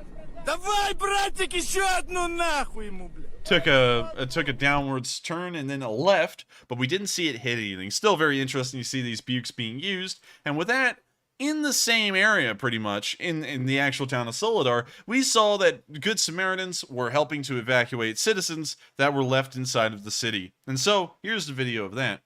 And it was very interesting. So I'm not going to interrupt it. There is a text-to-speech translation, and it pretty much speaks for itself. So let me see if I can get the graphics quality bumped up here. There we go. And there's the video.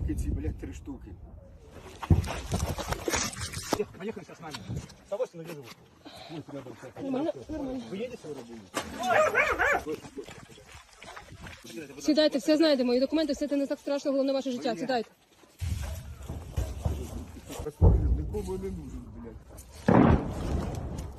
Сука.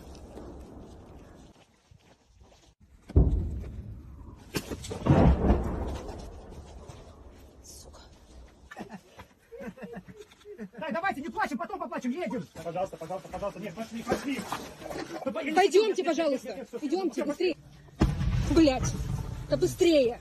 Юра, сідай. Уже ты сказал, и можно брать воду. Коль, да донеси ты его. Блядь, да сядь, пожалуйста. Все нормально. Блять. Едем давайте уже, ну. Гитару, пожалуйста, в машину. Конечно, по нам стреляет, да? Мы отсюда выйдем, живыми здоровыми на целой машине. Тихо, все. Блять. Блять, да вон, вот он. Мы вас довезем до нового дома, где вы будете жить. Нет. Почему вы так ей распоряжаетесь? Вам Бог ее для чего дал? Чтобы вы вот так ее доживали в подвале? Мир хотим, и все. Я всю жизнь сама заботилась о тебе. Ну здесь же опасно. Едем. Все, на том громче становится. Поехали, наверное. That's the end of the video, and sadly it ends on a little bit of a low note, as the woman there at the very end of the video refused to leave. And so she'll be there suffering, well, not really suffering, but enduring multiple artillery barrages pretty much for the next month or two, most likely, until any kind of frontline action there either pushes the Russians back or the Ukrainians get pushed back. It's most likely going to be, considering the logistical situation of the Russians in that area right now. The Ukrainians largely have the advantage in hand in most places, just because the Russians are trying to still scrounge for materials, considering that a lot of their ammunition depots have been destroyed further behind the lines and continue to be destroyed by the HIMARS attacks. Not only that, but the Russian Air Force is also under direct attack now in Crimea. But with that, we're now going to be moving on into... Well, actually, I think we actually just covered both of the bits of news in the Soledar area, and so we're going to be moving down towards the Donetsk region, the southern front, and the remainder of the news we have for today, which will actually, after that, only be the speech from President Zelenskyy. And so, before we move on to our last segment of news for the night, let's get one more question segment out of the way. We're going to answer 3 questions from the chat, and after we answer those 3 questions, the news will then resume again. And so with that, what do we got, Matthew? All right, and moving into our second to last question segment of the stream, up first we have a $50 super chat from Michael Zug. I think it's Zug or Zug, something like that. But Michael, feel free to let me know in the live chat, and thank you very much for your support to the channel. That is very generous of you to help keep us running. And Enforcer, I know he wants to add a few more words to that as well. And of course, we all know I have to add a couple of words. I got to thank you a lot, Michael, for the support. I hate that you didn't throw down a comment or a question. I would have been more than happy to try and answer it, but I do thank you so much for helping us to keep this channel running, because without y'all, it wouldn't be possible. Of course, to ring the bell for a little bit on this one, we run all of our videos ad-free. Not a single ad is run on them, so we don't make any AdSense revenue off of anything. So the only way we can keep the lights on and pay the bills is through y'all's support. And so I got to thank you so much, Michael. I know you didn't throw in a question or comment, but that's perfectly fine, because you're helping us to keep this thing running, and I got to thank you so much for helping to contribute in that way. And so with that, we're going to move on to the next one, and thank you once again, Michael. Yes, and thank you very much for that support. And up next, we have a $40 super chat from PsyOps, who says, Enforcer, show me them big, beautiful tractors. Let's see some of those awesome Ukrainian tractor divisions you can't spell by Rockter without tractor. Well, thank you for the support. And sadly, I hate to say this, but it seems like the era of the tractor is by and large gone. Of course, we will always see the occasional video of the tractor in action, but it seems like the glorious tractor brigades of old have now disappeared. The war has changed in a way from the very beginning. The very beginning was sporadic, it was chaotic, and so farmers could literally just drive up to a Russian unit while they were taking a break, hitch up to a Russian APC, and literally just drive off with it, and really nothing happened to them. We saw that multiple times. But now the war has changed a lot. Farmers aren't really into these combat zones anymore. The war has really started to grind down into a stalemate as the Russians have gotten bogged down here in the east and the south. And so farmers don't really have those kinds of chances anymore. The Ukrainian army's really taken over that role with the tanks. Usually they just use tanks to drive up to the front line or some kind of a military transport. They load the captured vehicle onto it and they drive it off. And I hate to think that, honestly, because I remember us laughing out loud at all of the tractors that were stealing Russian vehicles all over the place.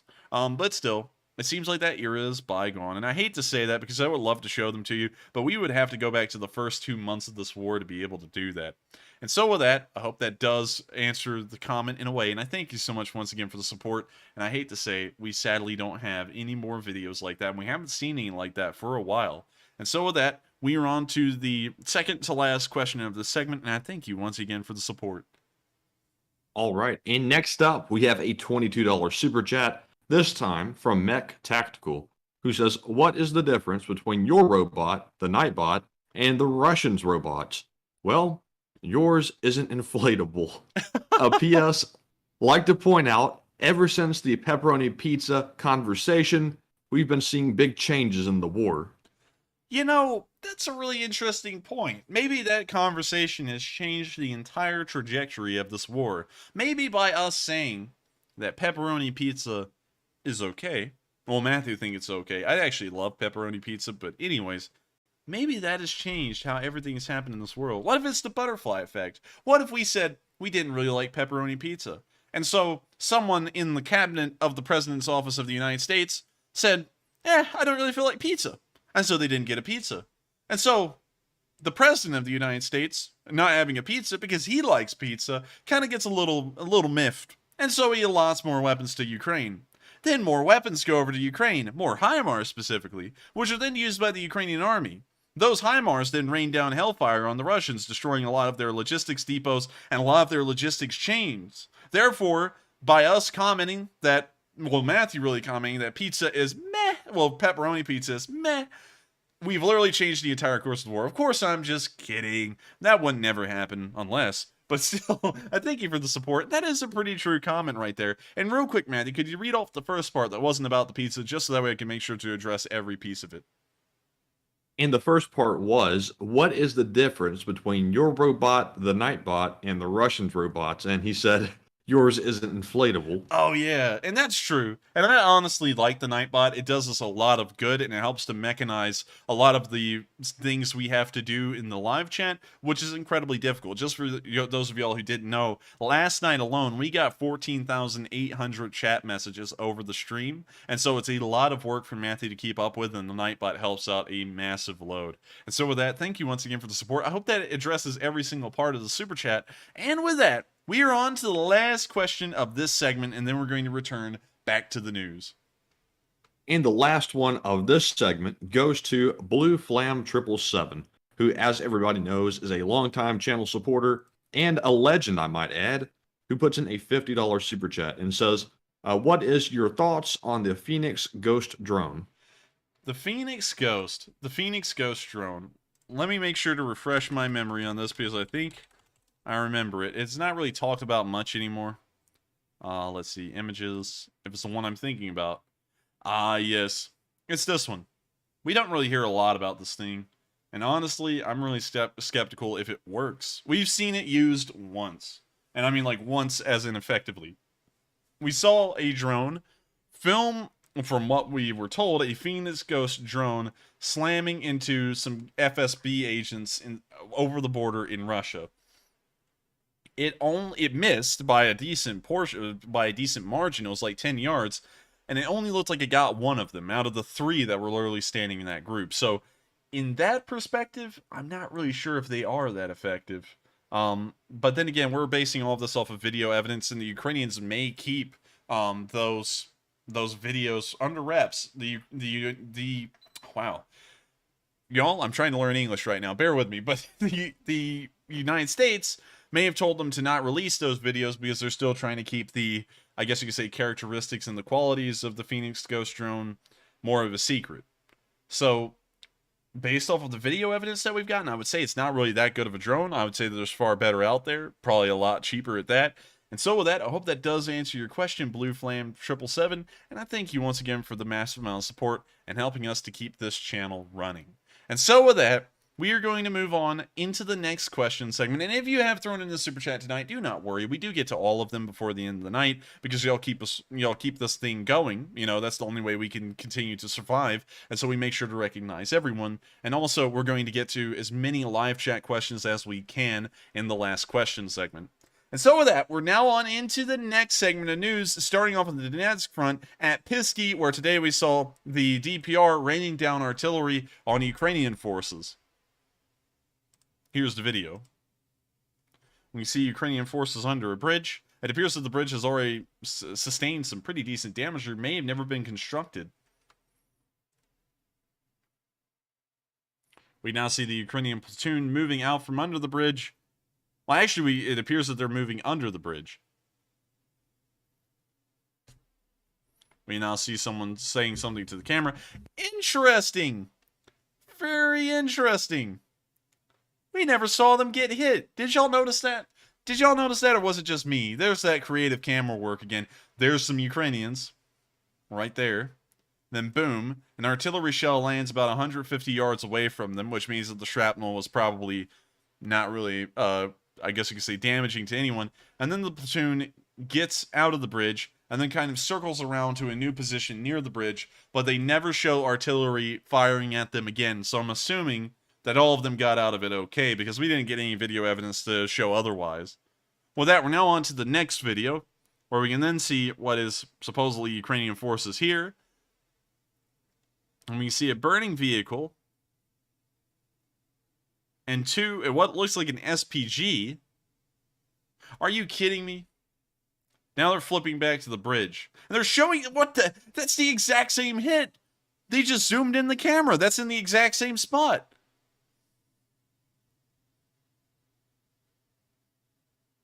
Now that's a different hit.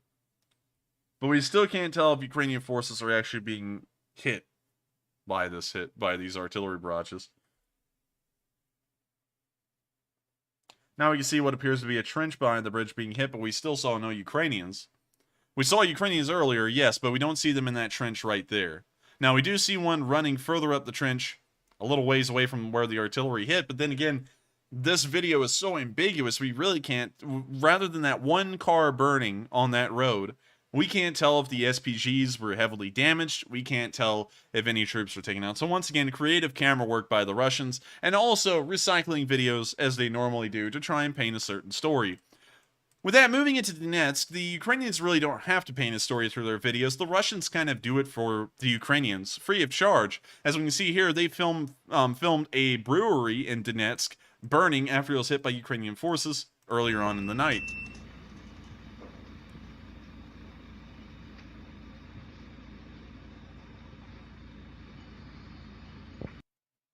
That's the end of the video, and a pretty neat one to see, but we got something even better, as an ammunition depot went up in flames on the other side of the city on the very same night. Here's the video of that ammo warehouse blowing up in Donetsk.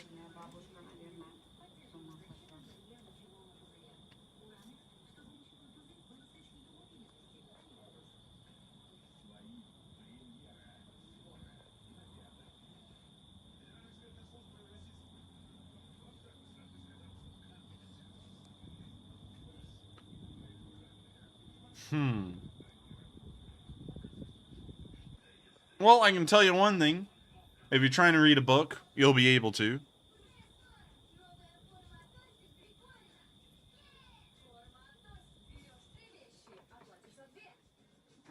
We can hear a Russian TV show running in the background, and that's the end of the video. Pretty nice to see, but it looks like the Ukrainians have been busy over the night, hitting a brewery, which I'm telling you this. If anything's going to piss off the DPR and the people living in there, it's going to be hitting the brewery, because living under the DPR has got to be absolute suffering. It's not because they're oppressive or anything, it's just because they're poor.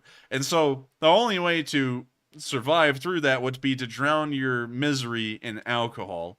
And now a brewery has been hit. The DPR is going to collapse in a week. But with that, we're now moving from that joke in all seriousness. We're now going to be moving down to Marchenko, where we can see 2 Russian Su-25s in action in the area.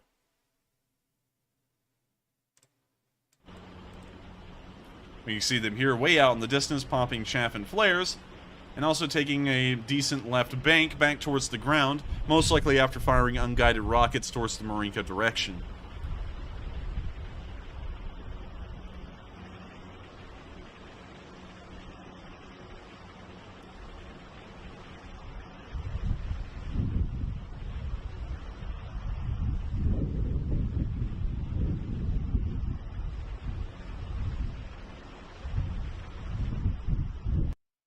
That's the end of the video, and a pretty interesting one at that.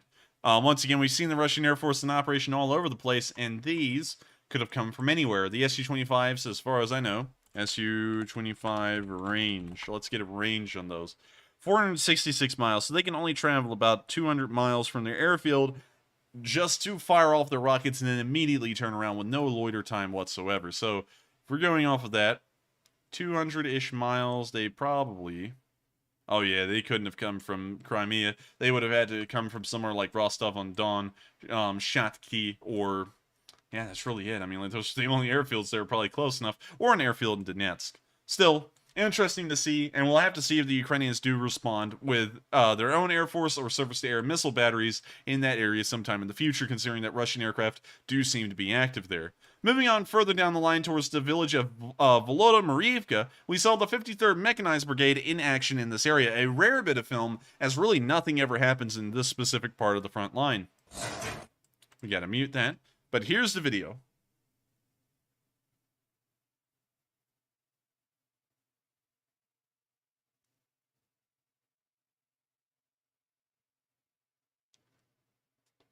Looks like, oh, wait a minute, hang on. We had a turret toss right there. There it goes. That's the turret. All right, everyone. Now that we saw a turret flying, we got to go back and we got to rate this. This is part of the Olympic Committee. What would y'all rate that turret toss? It was more sideways than vertical. I would give it a 3 out of 10. I mean, like, it was a long distance, but it wasn't a long distance up. It was more of a long distance sideways.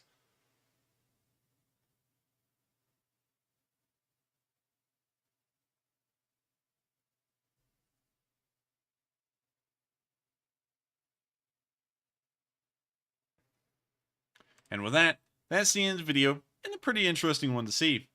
With that, we're now going to be moving further down the line towards the area of Staromlinivka. Hopefully I got that right. Where we can see some Italian FH-70 artillery pieces, of course the exquisites of luxury, destroying a BMP-3.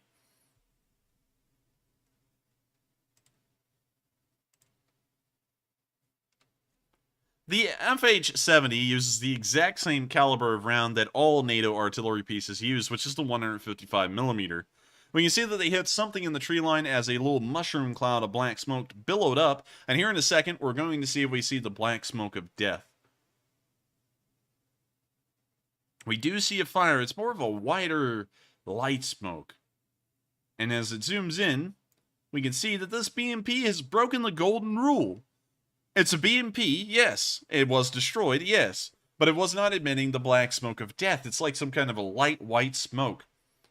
Interesting. It's one of the first vehicles we've ever seen break the golden rule. With that, moving on further down the line, we did see in the area of Orikhiv, of course these locations are not accurate, they just occur somewhere on the southern front, we saw the Ukrainians use an Igla manpad to attempt to shoot down Su-25s in the Zaporizhia area. And so, here's the video.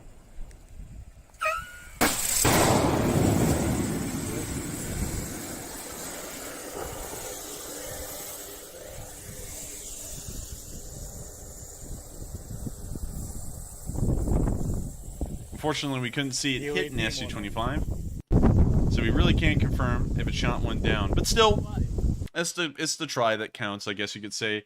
And with that, that is the end of our Southern Front news. We haven't seen any actual pushes or frontline changes over this entire area, and we're still waiting to see if the Ukrainians will be conducting their counterattack in Kherson, which will most likely divert most of the Russians' attention and resources to that area. But with that in mind, we have now covered all of the frontline news from Ukraine for today. And so, it's time for us to pull up the website of the President of Ukraine, who is Volodymyr Zelenskyy. Y'all are all familiar with him at this point. And it's time for us to go to the video of the speech from day 168. And just in case y'all didn't realize the significance of this day, this is the last day of this week of war. Our weeks do not end on Sunday. Our weeks end on Wednesday. The reason why is because tomorrow will mark the very new dawn of the first day of a brand new week. 169 days ago, tomorrow, was the very start of this war on February 24th. Now, we've made sure to schedule and create our weeks in the exact fashion of tracking this war from day one in every single week and every single month since. And so, here's President Zelensky's speech to round out this week of fighting, which will lead, of course, to the next. And so, here's the speech from President Volodymyr Zelenskyy. Українці, українки, всі наші захисники і захисниці. По завершенню цього важкого 168-го дня нашої оборони варто сказати кілька речей. Перше. Збройні сили України, наша розвідка, наші правоохоронні органи не залишать без відповіді сьогоднішні російські обстріли Дніпропетровщини. 13 людей загинуло внаслідок удару окупантів по Марганцю. Ще більше десятка поранені, 5 у важкому стані. Російські війська били градами. Цей черговий прояв російського терору, як і удари по Миколаєву, по Харкову, вкотре доводять, що потрібно збільшувати військову допомогу Україні. Чим потужніше буде наша зброя і чим більшою буде дальність її застосування, тим швидше закінчиться ця жорстока війна. І це друга річ, про яку я хотів сказати сьогодні.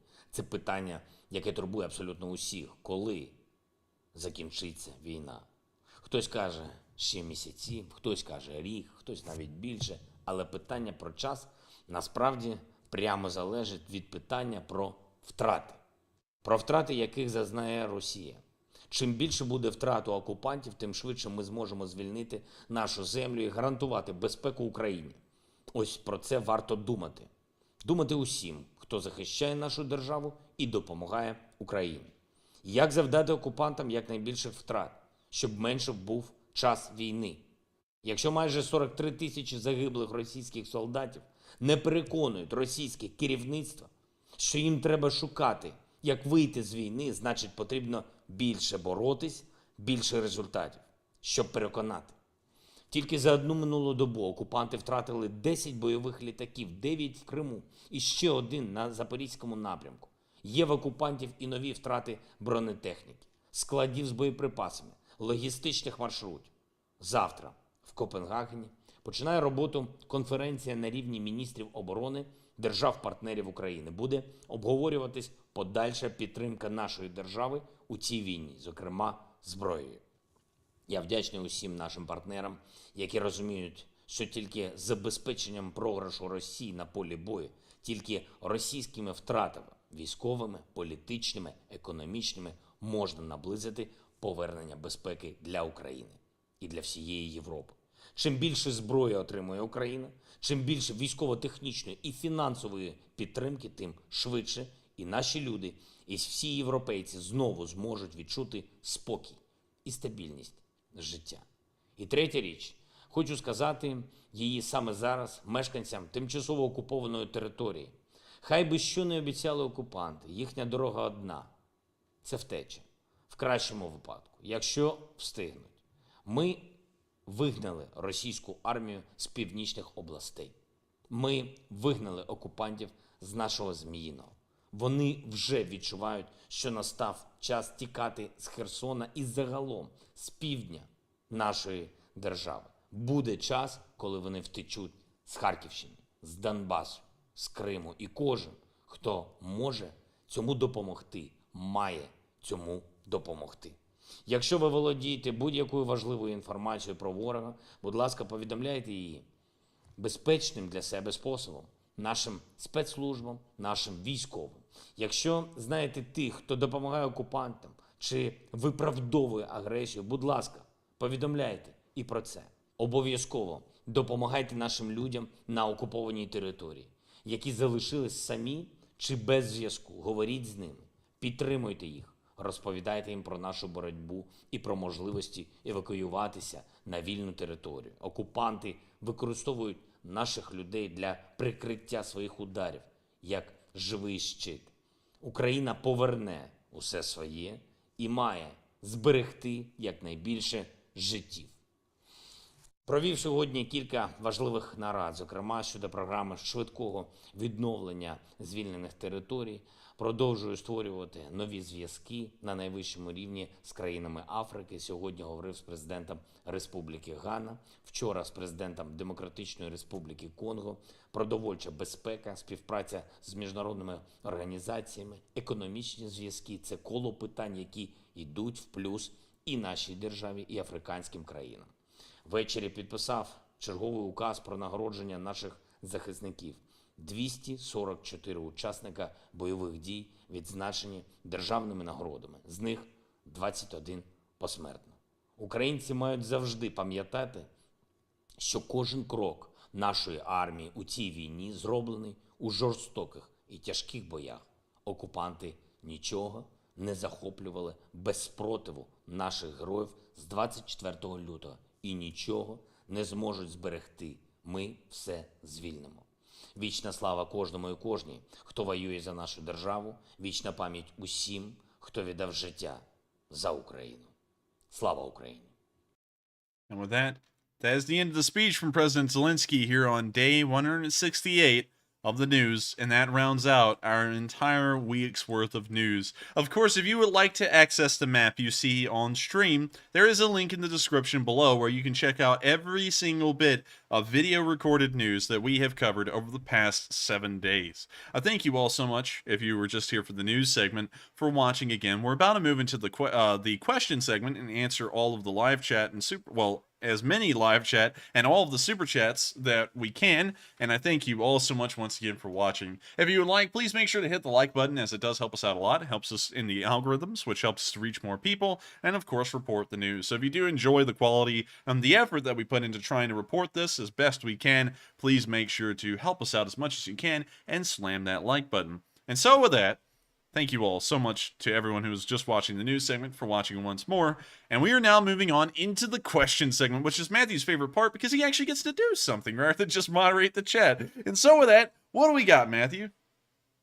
And yes, the question segment is my most favorite part of the stream, I must admit. And real quick, I have to say, I really love Zelensky's green office chair. That looks extremely comfortable. I even had to put a poll up about it. I said, should Zelenskyy start selling his model of green office chair to raise money for Ukraine? 62% said yes, and 37% said no.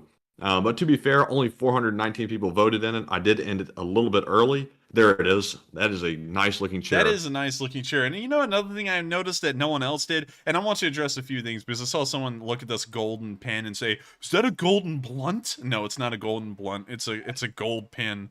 And also, I noticed these colored We got Rooster pencils. over there. Yeah, I noticed a lot of people talking about the rooster jug, but I saw no one notice the colored pencils here on the right side of the desk.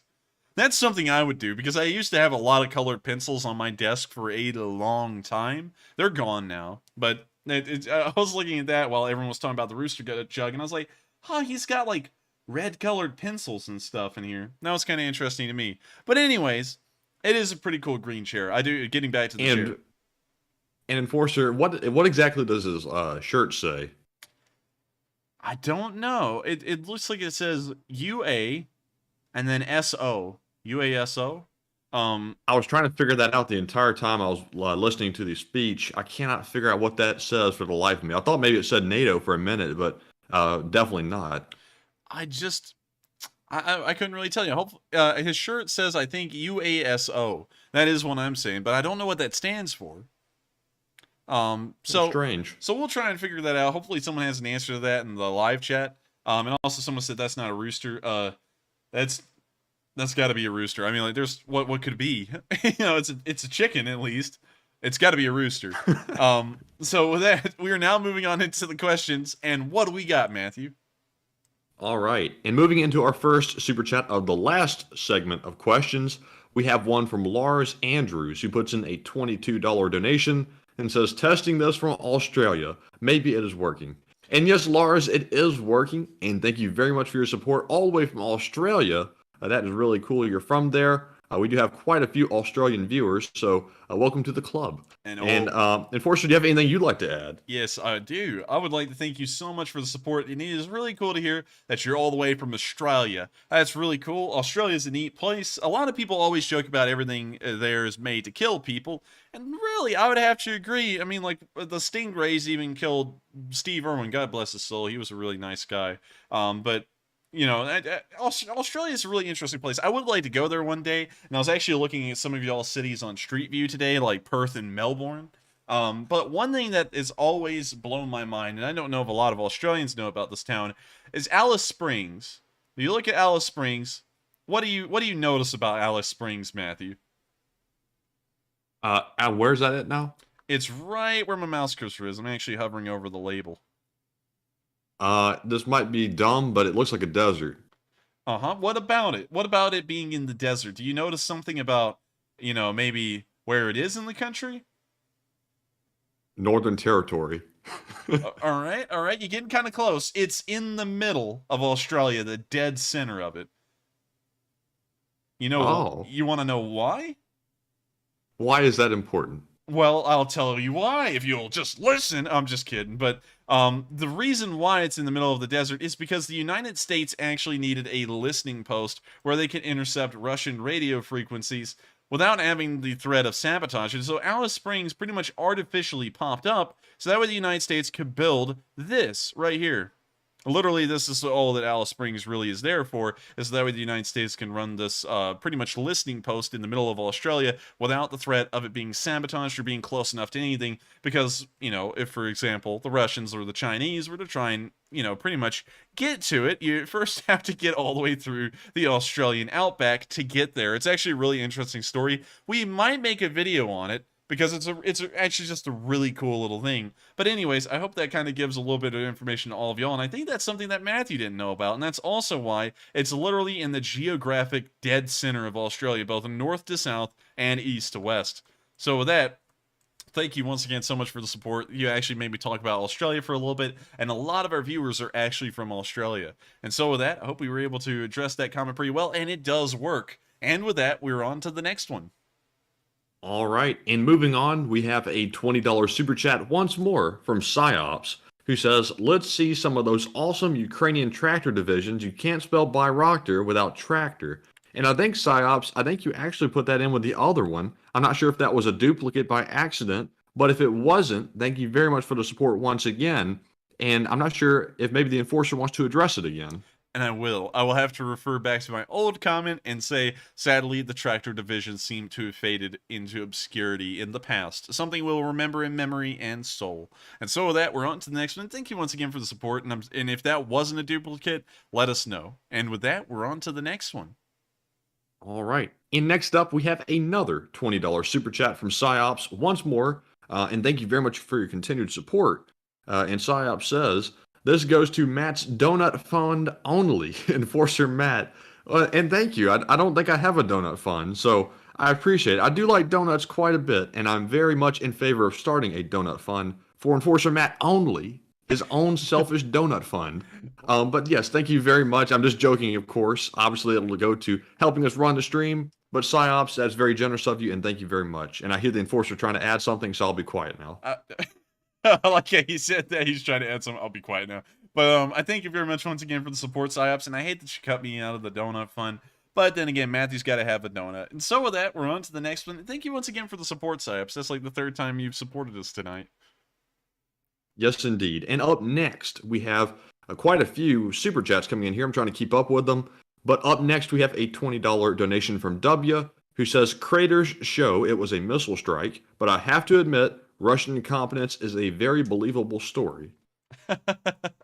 It's believable, but with the strikes the way they were, and I see some people saying, it's spec ops.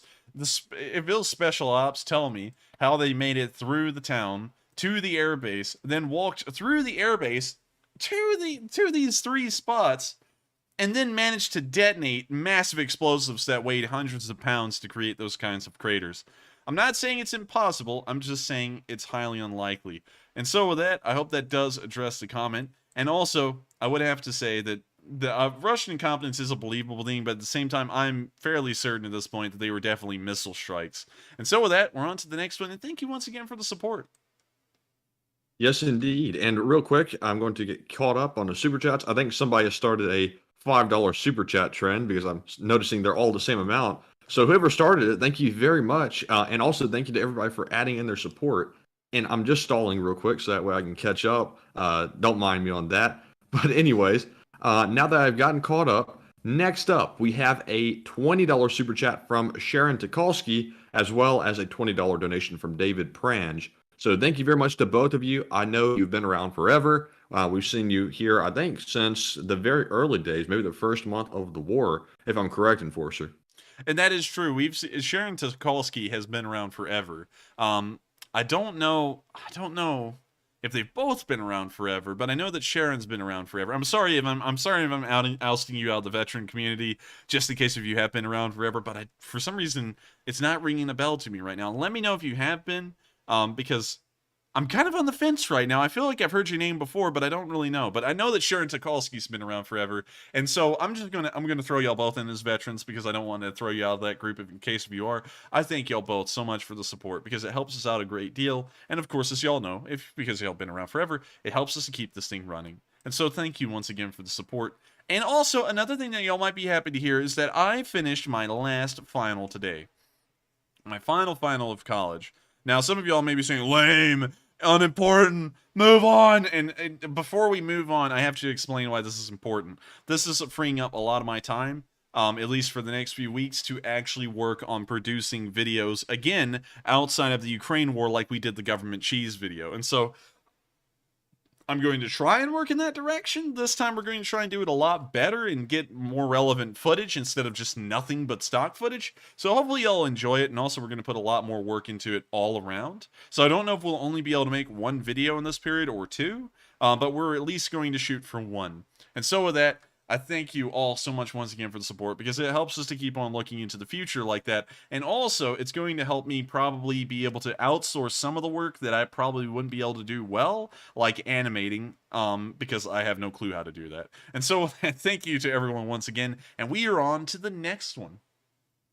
And I have to admit, it's always a great day when finals week is over. I know most of our audience, I believe, is 30 or over. So most of you are probably out of college by now. So it's just fond memories.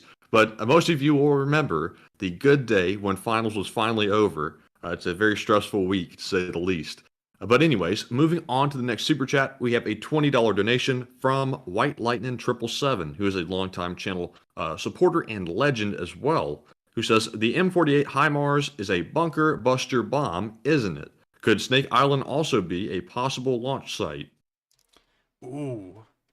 Now, White Lightning 777, you are thinking out of the box. One thing I would be skeptical, though, is if it was on Snake Island, because then it kind of like triangulates this thing down into a geographically small area that's probably smaller than a square mile.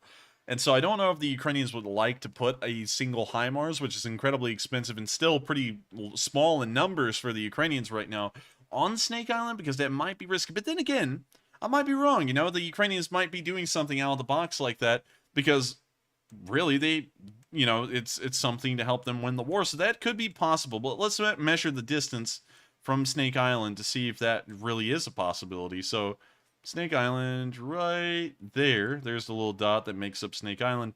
And we stretch this across to see. Yeah, it's in range. I mean, like, it should be in range.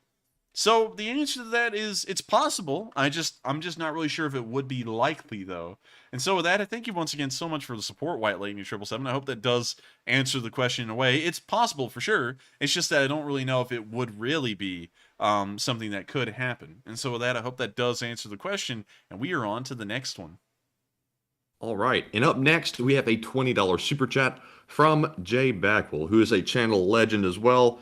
And Jay says, I took a very extensive course at the Redstone Arsenal focusing on estimating explosive weight based on crater size.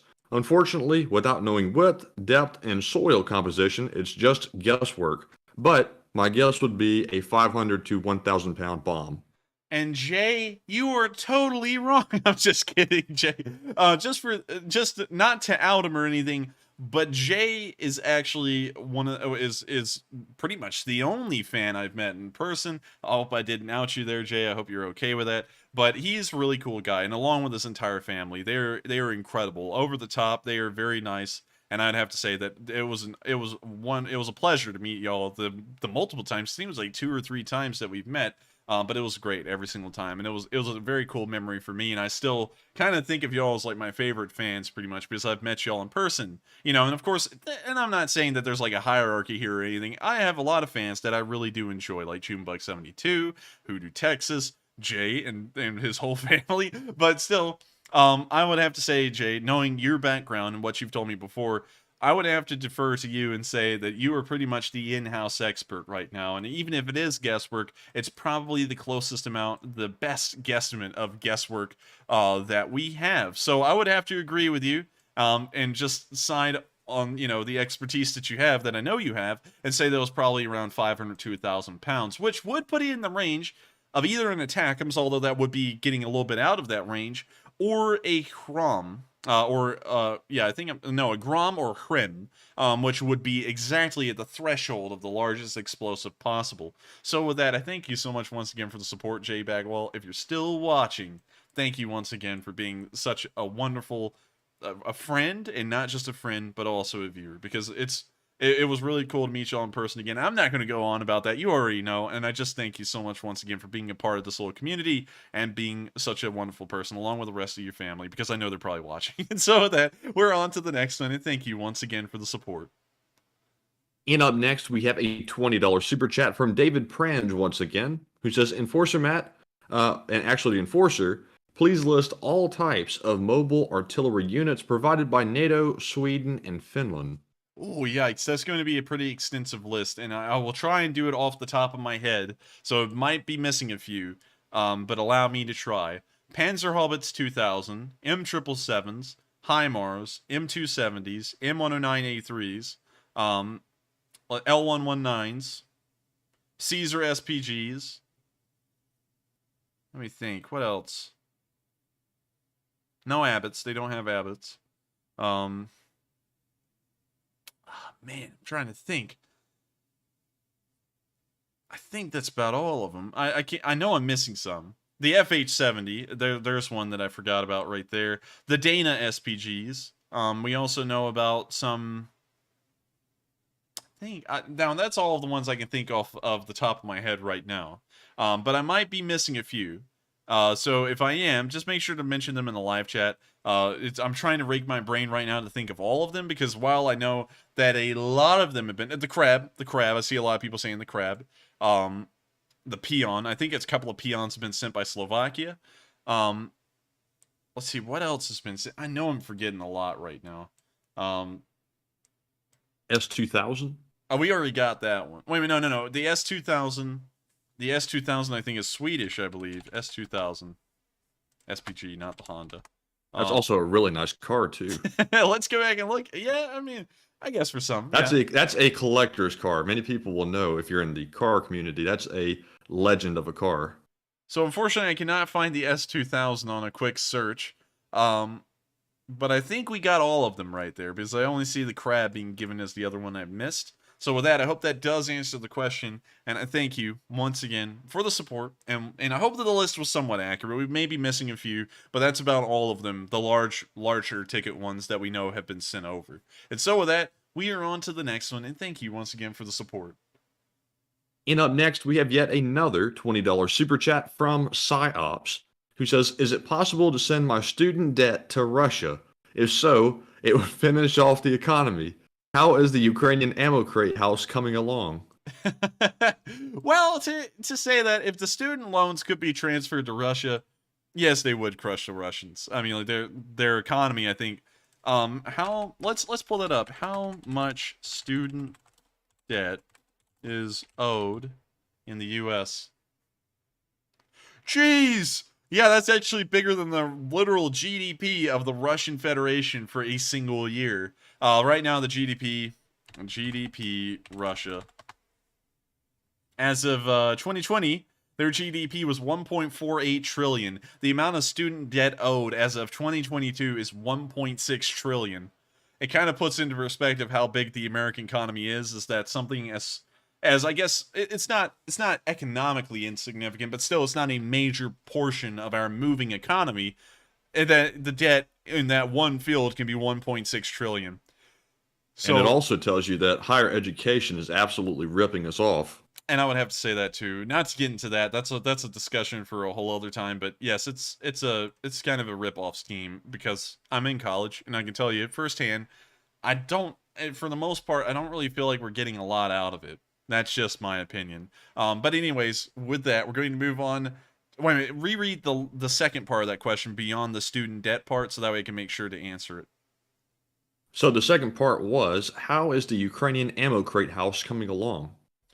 The ammo crate house. Oh, I know what you're talking about. You're talking about that little house. I don't know. We haven't got any videos on it again, but it was cool. It had shelves in it. It had tables. I mean, they had everything. They had a full 9 yards in that thing, and I got to say, it was cool. And so with that, thank you so much once again for the support. And I hope we were able to answer those questions fairly well, and also actually give some real stats to back up what you were saying, because it's true, it would literally crush the Russian economy. And so with that, we are on to the next one, and thank you once again for the support.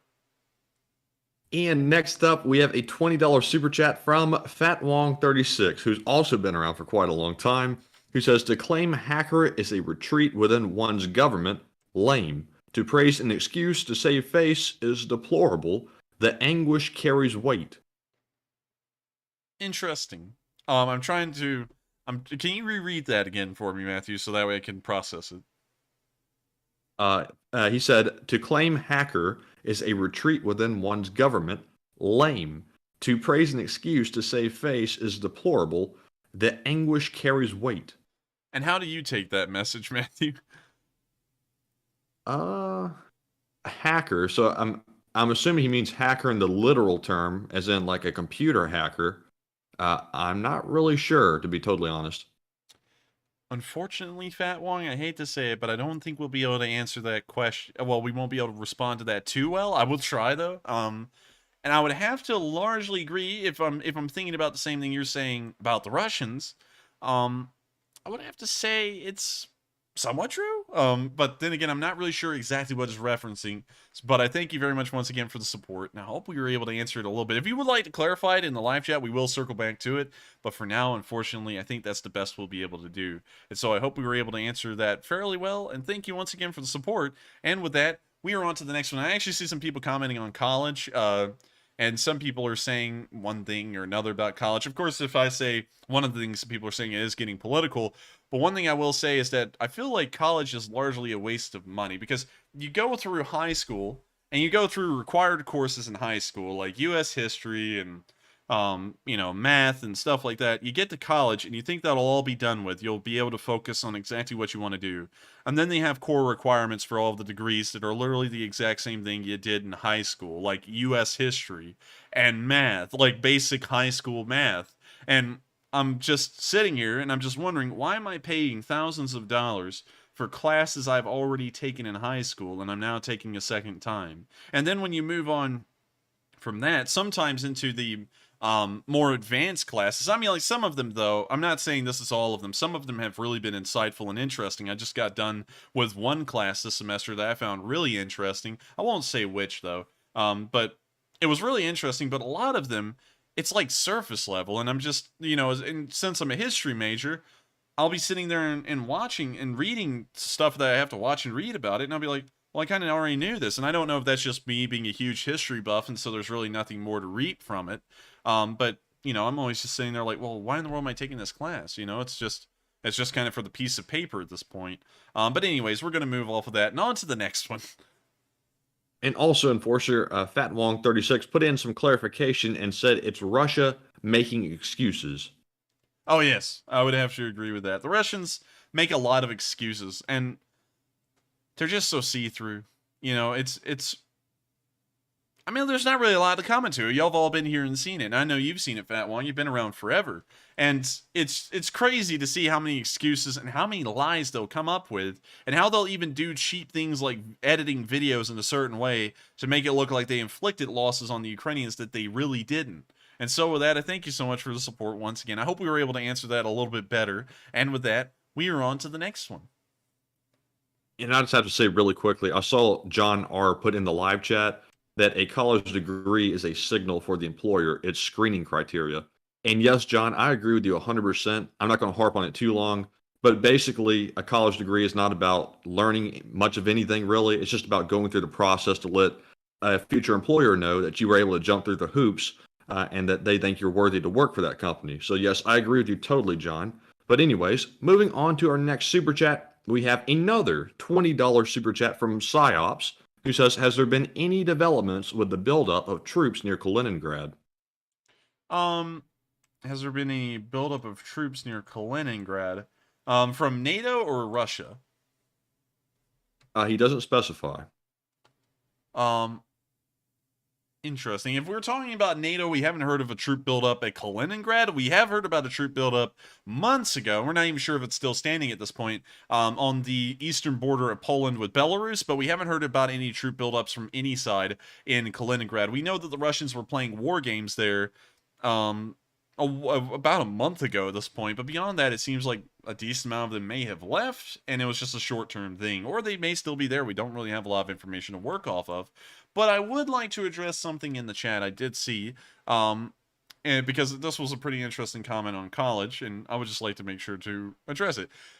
Someone said, the fact that college is a waste to so many students is as much a fault of the students as the college. However, the lack of the mentors in college may be the problem. College is such an ivory tower. One thing I have to say is that it can't be a fault of the student on my end, because the only fault I would have is knowing too much at that point, because a college should be an interesting experience. It should actually teach something, and it really shouldn't just be rehashing material that's already been learned. There's been very few classes, and as I'm moving on towards the later end of my time in college, because I'm now finally a senior at 20 years old, which seems crazy, there is new stuff I am learning, but it's few and far in between, and a lot of the stuff I've already heard, already read, and I don't really feel like that's my fault that the college is kind of rehashing stuff that we've already learned. I feel like that should be more of the college trying to pursue, I guess, more interesting and more in-depth material. But with that, I hope that does address the comment, and we're on to the next one. And up next, we have a $20 super chat from Lucy P, who says, I've been with you boys for a very long time and have enjoyed every minute. You both are very engaging and informative. Congratulations on your finals, Enforcer. And here's a little extra for more donuts so Matt can share. And yes, maybe I'll share now. But thank you very much, Lucy, for the support. And also, I thank you so much for the support, Lucy. Of course, it helps us out a great deal. And I am happy to be done with finals. And I got to say that one of them was tough. It's the class that I actually found really interesting this semester that I had kind of a tough time in today, which is oddly enough, I guess how it works. I guess that's how the cookie crumbles, but I had a pretty good time in that class. It was an interesting one, and I was just glad to get it all over with so that way I can sit here for the next 2 weeks it's about 2 weeks or less until we move on into the next semester, which I'll be taking full credits in, and I actually have to show up in person for, which will be pretty tough.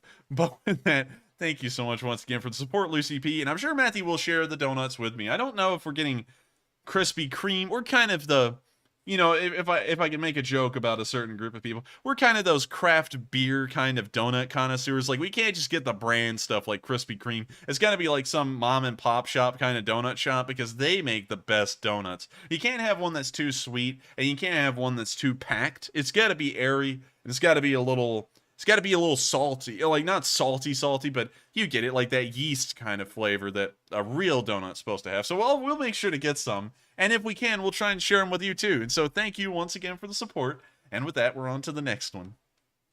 And up next, we have another $20 super chat from FatWong36, who says, let's start the dono train. $5, people. Get some. Don't leave my LSA.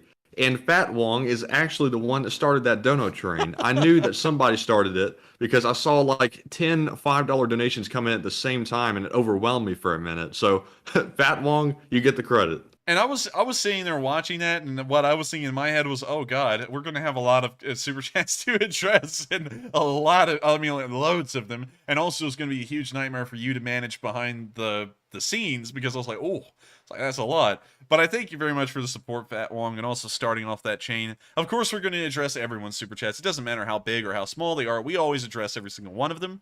And I thank you so much for starting off that little chain, because it does help us out a lot.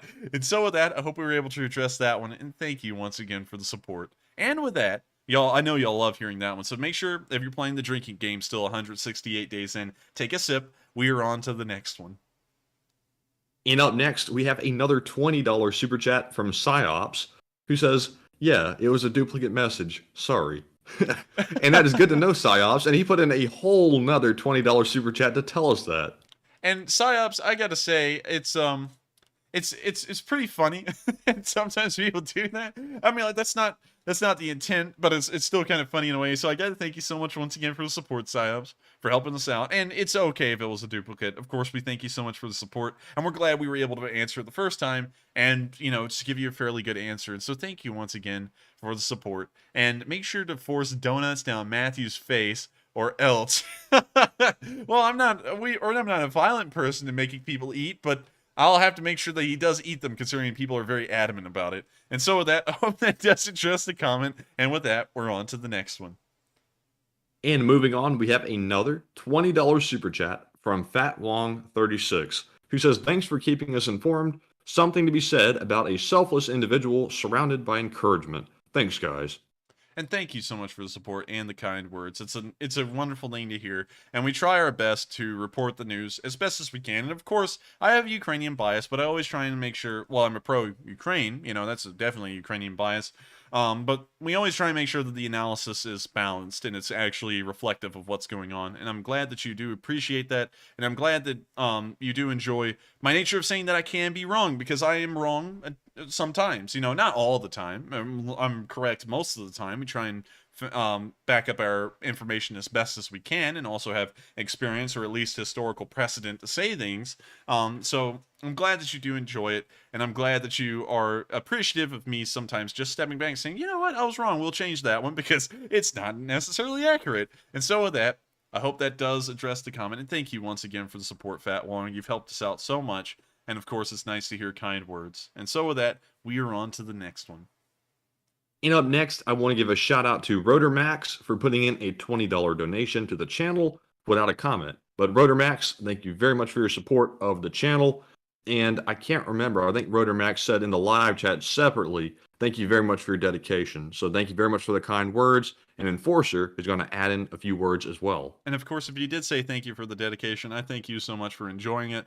We've been here 168 days. If this stream goes on long enough and it passes over to 12 p.m.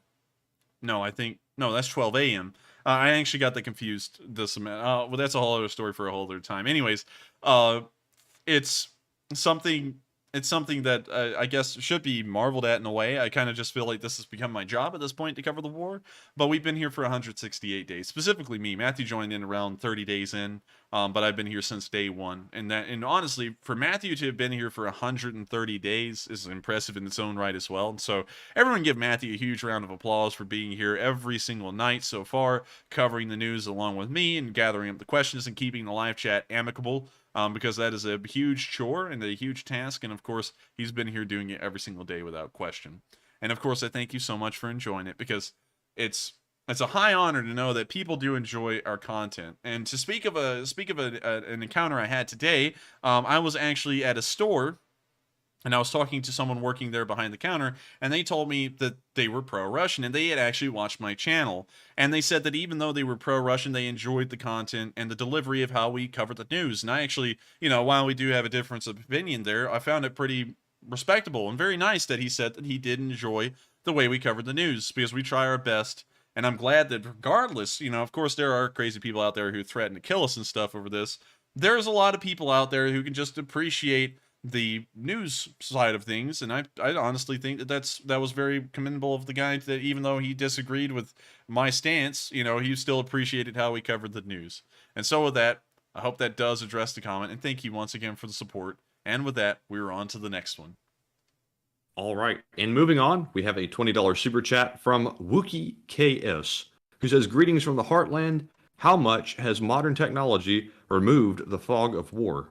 Modern technology has practically completely lifted the veil on the I guess you could say the fog of war.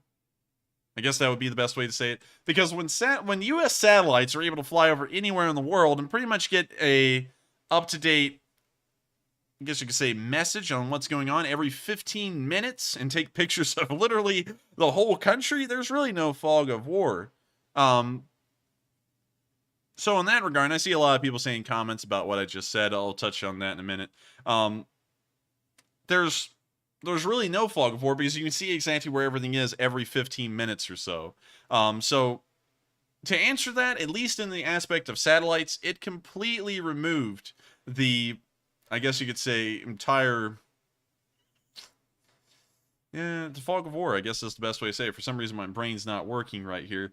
But yeah, in terms of, to try and make sure that that's a clear, uninterrupted statement, satellites and satellite imagery has pretty much removed the fog of war entirely. And so I hope that does answer the question. And with that, I would like to address something right here. I do not really understand the stance of pro-Russians. You know, and the thing is, though, is that you got to understand that if someone thinks a certain way, they're going to think that way. I'm not actually here to try and change people's minds. I'm here to report the news, and I'm pro-Ukrainian, and that's my thing. And if you agree with me, thanks a lot. If you don't agree with me, then in America at least, it's a free country. You can agree or disagree however you would like. I still don't really get it because, you know, of course, Russians demand for the death of Americans every single day at this point, and they also demand for the extermination of the Ukrainians. And also, they go against our national interests. So in those reasons, I don't really get it, but at the same time, as long as someone's able to respectfully talk about their standpoint, which that guy did, and not get in a fight with me because I have a separate point of view, I'm fine with it. It's not like his opinion is going to kill 1,000 Ukrainians. He's a pro-Russian. That's the end of that. I'm pro-Ukrainian. I, of course, help out with nonprofits. I'm doing my part to try and help them out. And so if there's anyone out there like that, it's not like I'm going to get in a fist fight with them or anything, because that's not going to do nothing rather than just get us in a fist fight. So I hope that kind of addresses that real quick, because I saw some people like, what? You know, that doesn't make any sense. And I don't get the stance, but, you know, at the same time, I'm not going to sit there and tell him he's an idiot. I'm just going to say, well, I guess we have a difference of opinion, you know. But with that, we're on to the next question. And up next, we have another $20 super chat from Psyops, who's absolutely killing the super chats tonight. So thank you very much for your support. And they say, Enforcer, this is for your donut fund. Also, make sure to force donuts down Matt's face, or else. And I think Enforcer actually read that one off early because it rings a bell. But trust me, no convincing required. I'll simply force the donuts down my own face because I love them very much. But thank you so much for the support, and good one as well. So, Enforcer, anything you'd like to add? And yes, I actually did cover that one earlier. Sorry about that. But I would have to say, I thank you so much for the support, and I will make sure, I don't force feed Matthew like I said earlier, but I will make sure he eats those donuts. And so with that, we are on to the next one. And also, one thing I'd like to add, one more thing before we move on to my comments earlier, is that one has to remember that in a free country like the United States, with freedom of speech, one has to accept that people will say things that you may not agree with at all. Like, you know, what that guy said. I don't really agree with that. I don't think Russia really has a case to stand on in any direction, at least pertaining to me as an American. But the thing is that if like the United States, for example, was to shut down that kind of speech and actively seek these people out and destroy their lives, we are no better than the Russians who arrest people for being pro-Ukrainian. And that's one line that I have to draw, is that while I'm pro-Ukrainian, and I don't understand the standpoint of being a pro-Russian, if an American is a pro-Russian, they have the right to think and be whoever they want.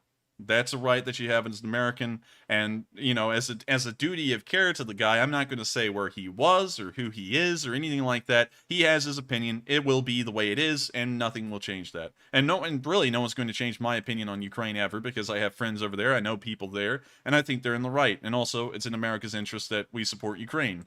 So I hope everyone understands where I'm coming from here. And I see someone who just said, "Oh, it's war." But me getting in an argument with a guy at a store is not going to change how this war turns out, if you see what I'm saying. And if he got in an argument with me trying to change my point of view, it's not really going to change anything either. So with that, we are on to the next question. And up next, I want to give a shout out to Cindy Mitchell for putting in a $14 donation without a comment. But Cindy, thank you very much for your support, and we truly do appreciate it. And up next, we have a $10 super chat from Junebug, the one with the 72 at the end, who says, thanks, as always. I appreciate and enjoy you both. Slava Ukraine and Hiram Slava. And thank you so much for the support and enjoying what we do. We try and make sure to provide as much information as possible about what's going on in the war.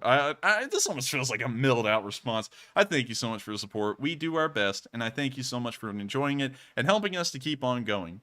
And so with that, we are on to the next one. And thank you so much once again for the support. And with that, we're on to the next one. And up next, we do have our decoders of the stream that figured out the Morse code tonight. It's WFTU and Mark Hodges. I didn't see CFA in the live chat, but hopefully I didn't miss it. It got hectic there for a moment. But if you did, also want to give credit to CFA if they are in the live chat. But WFTU put in a $10 super chat and said, Matt and the Enforcer, tonight's message is the Armyansk Crimea looks like a warehouse. And for message number 2, Ukraine is now doing what was once impossible. And ding, ding, ding, ding, you got them both correct. Congratulations on that. You actually got the whole part correct from start to finish. The ammo depot, at least what we're assuming is an ammo depot, is near Armyansk, which is down here near the border. We can actually go down here and look at it. It's right here. That's it. We're assuming it's an ammo depot because it's close to a major roadway. It looks like it would be easily accessible, and it's also near a rail yard, which, on top of that, also helps out a lot with Russian logistics. So we're thinking it's an ammo depot. It may not be, but once again, we're trying to see if the rule works. And so with that, I thank you once again for the support. And also, you did get the message correct as well. They're doing what's considered impossible now, which is striking Russian air bases in the middle of Crimea. It's honestly unbelievable to see, and no one ever thought it would be possible until now when they're actually doing it. And so huge kudos to Ukraine. We're going to have to figure out how they did that because I don't think they're ever going to officially come out and say how it was done, but I got to give them huge props. That's more impressive than the raid on Belgorod. And so with that, we are on to the next one, and thank you once again for the support. And I have to say, I have a feeling it is just absolute easy, like a cakewalk, for WFTU, Mark Hodges, and CFA to decode the Morse code. I have a feeling they do it within seconds, but I would like to know if they'd put it in the live chat, how long it takes them to figure it out. It's quite impressive to me, actually. But then again, I don't know a lot about how to decode Morse code, so anything would impress me, but I'd be curious to know. So up next, we have a $20 super chat from Tony K, who says, it's great to know the both of you are here live 6 days a week like clockwork. And I thank you so much for the support, Tony K, because one thing I did say at the beginning of this war, I made a promise that we were going to cover this war every single day until it ends. And we're going to keep up that promise as best we can. Now, I'm going to say this, though. I don't know if in the future Burnout will take me over again, because if so, we might knock off another day. But right now, that seems like it's almost years into the future. So that's probably never going to happen. We're going to be here 6 days a week covering the news. And I thank you so much once again for the support and enjoying what we do. Also, I saw someone say further up in the chat that pro-Russian sentiments if we went to war with Russia would be not really supported in the US, and in that regard, that's true. Historically, that's correct. If you were a pro-German in either World War I or World War II, the FBI may come and knock on your door or may even arrest you, because during a war, that could be considered pretty much being a traitor or giving away information or being sympathetic to the enemy, which is almost a death sentence if a lot of people in the United States are allowed to openly think and act in that way. So that is true. But for right now, we're not at war. And freedom of speech, regardless of how ugly or how much you disagree with someone, is protected. And so there's really nothing you can do. That's all I gotta say. I'm still pro-Ukrainian at the end of the day. I'm never going to change my standpoint on that. But there's people out there who think however they think, and I'm not going to stop them from that. And so with that, we're on to the next one. And up next, we have a $10 super chat from Santiago Flores, a longtime channel supporter as well, who says, the Ukrainians, as a good poker player, will not show their hands and will keep the Russians guessing and adding a psychological warfare on them. After this is airbase attack. And I would have to agree, if they do not release the weapon that was used, if they do not publicly state it, what it is, the Russians will be left guessing, because right now we're kind of uncertain whether the HIMARS really exists or not. We saw a picture of a HIMARS launcher carrier, but we didn't see anything beyond that. So honestly, I would have to say, I mean, if they keep it secret, it's true. They're not really going to have an idea of what to do or what the abilities of this missile really is. And so with that, I hope that does answer the question. And thank you once again for the support. And with that, we are moving on to the next one. And moving on, we have a $10 super chat from William Allen, who has been here forever as well. And it's good to see you again, William, who says 2,000 or above. The craters at Kuwait look just like that. The one I went down in was 30 feet deep. The width was about 45 feet wide. Also, the blast effect deposited dirt at least 60 feet. That sounds pretty interesting. So far, we have had our in-house, and I don't want to contradict this one because I know, and of course I'm not saying you're wrong either, but Jay Bagwell knows what he's talking about. I know that 100%. And he says it's around 500 to 1,000, and you're saying 2,000? So honestly, I mean, we're getting such contradicting numbers because it could be anywhere in between what would be considered a smaller bomb to some of the larger bombs, JDAM sized. I'm just not sure what it would be at this point, but I am still going to err towards the 1,000 pound range because it does seem like that's the middle ground of what everyone's talking about right now. Also, I would like to address one comment. I saw it here. Let me try and find it again. This one was kind of funny to me. And I'm not doing this to pick on you or anything, and I can't find it, but someone said, oh, here it is. The airbase in Crimea was not hit by rockets or missiles. And I have to say, I'm sorry, but that's not true, because we actually have pictures of the craters here that show that it was missiles. You can see them right here, marked in red. Those are craters of missile impacts, and they're about 60 or 70 feet wide. And so with that, sorry, but we do have evidence to contradict that and say otherwise. So with that, we're on to the next one. And up next, we have a $10 super chat from D. Shaw, who says, long-range HIMARS, question mark. Long-range HIMARS, question mark. Maybe, question mark? Because I'm not really sure. We haven't heard an official statement of them being sent over. They could have been. We just don't know yet. So it could have been an ATACMS missile that was fired at that airfield, multiples of them. But still, we're not entirely sure. We would have to wait for more news to come out to see if it was... Because right now we have it narrowed down to two options. Either ATACMS that we were never told about, or HIMARS, which we don't really have a lot of public information off of. So I hope that answers the question, at least in a way. And I thank you once again for the support. And with that, we are on to the next one. And up next, we have a $10 super chat from William Mitchell, who says crater size is more of a result of where it explodes instead of how much boom is in it.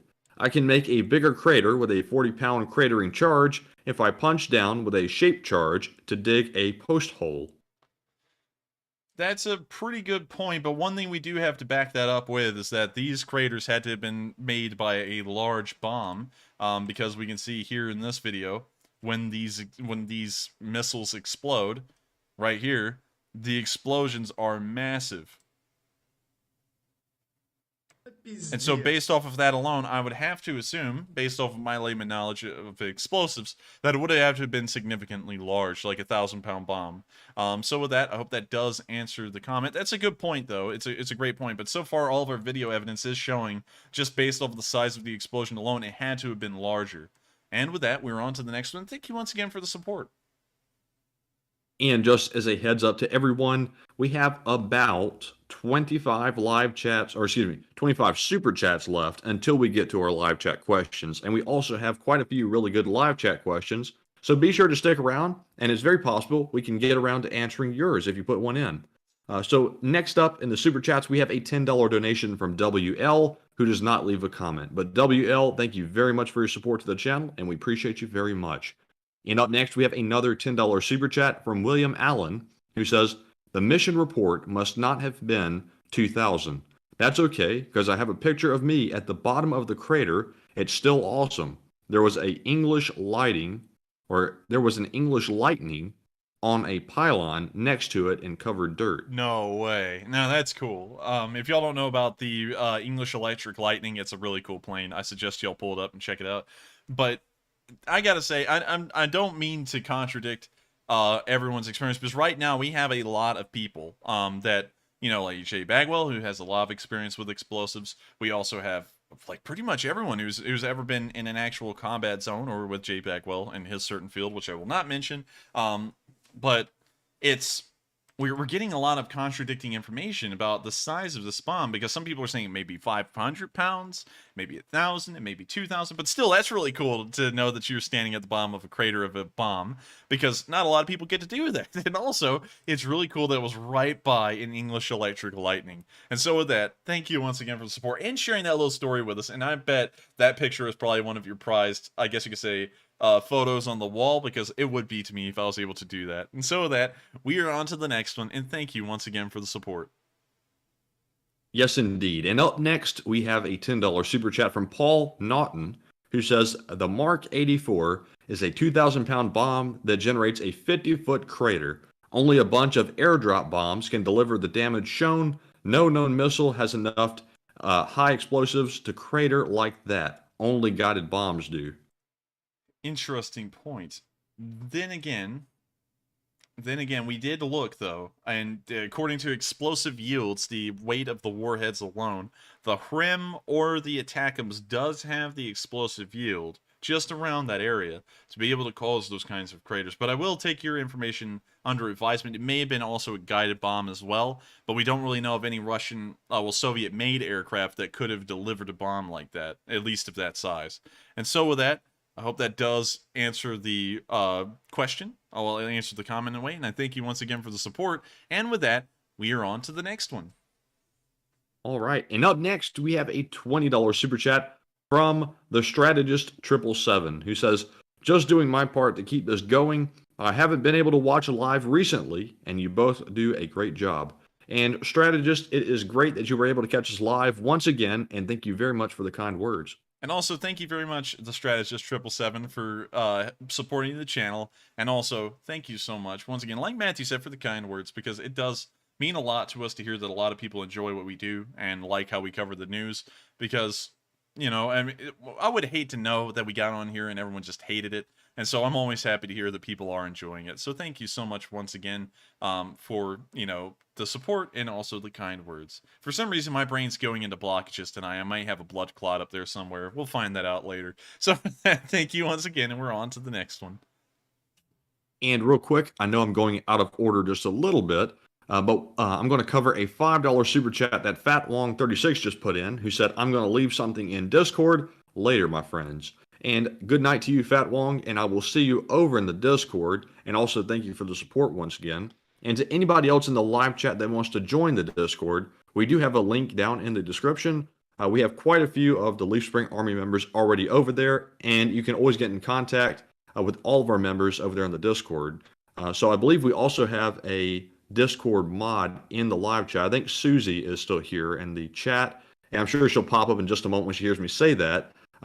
Very dedicated mod as well. She does a great job.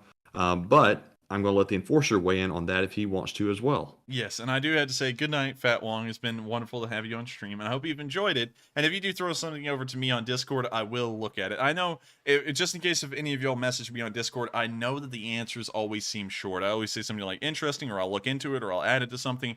And I hate doing that, but there's so much that usually goes on in my day that it's really hard for me to take long responses. And also, I type up stuff so much over here that whenever I see anything, it's usually a short response. I actually watch and read what y'all send. I don't want y'all to think I'm just trying to blow y'all off, but usually the responses are short. So just keep that in mind if you send anything to me. But we also have a rule in the Discord that I don't want people messaging me, because back when I allowed that, I would get like 100 messages a day, and I always felt obligated to answer all of them, and it added a lot to my normal workload. And so with that, I hope that does kind of address that for a second. But good night, Fat Wong, and it was great having you on stream tonight. And with that, we're on to the next one. And up next, we have a $6 super chat from Olivia McCarthy, who says, have we heard anything new from those Kadaverite Chechens? Do you think they have figured out how to fight properly yet? No, in fact, they've disappeared off the map. We've never heard about them again, and I think they may have been rotated off the front and then silently returned back to Chechnya due to poor performance. That may be proven wrong in the future. We may see them again. But for now, we haven't seen them for over a month, ever since the battle of, I guess you could say, Severodonetsk and Lysychansk. After the Russians won that battle, they disappeared off the face of the earth. The last time we heard of them was at Tashkivka, and that was a month ago. So with that, I thank you very much for the support, and I hope that does answer the question, at least as far as we've been able to get the information. And with that, we're on to the next one. And up next, we have a $5 super chat from Chris Kaufman Jr., who says, here's to Russia's worst air losses in planes since World War II. And I do have to say, here's to it, because it is pretty impressive to think that they've lost this many aircraft. And now they've lost 12 of them, 12 to 10. That's going to be the biggest loss that they've ever had in a single day. And we were able to confirm it on film. So with that, we are on to the next one. And thank you once again for the support. And everyone cheers. So with that, we're on to the next one. And up next, we have a $14 super chat from Mark, who says, unlikely, JASSM 1,000 pound, 230 miles, AGM 158C, LRASM 1,000 pound, likely Neptune 330 pound, 170 mile, AGM 84H/K-SLAM 800 pounds, 155 miles, ATACMS yield, range yes, Grom, rest that match or dumb bomb, too big or overkill, answer is unknown.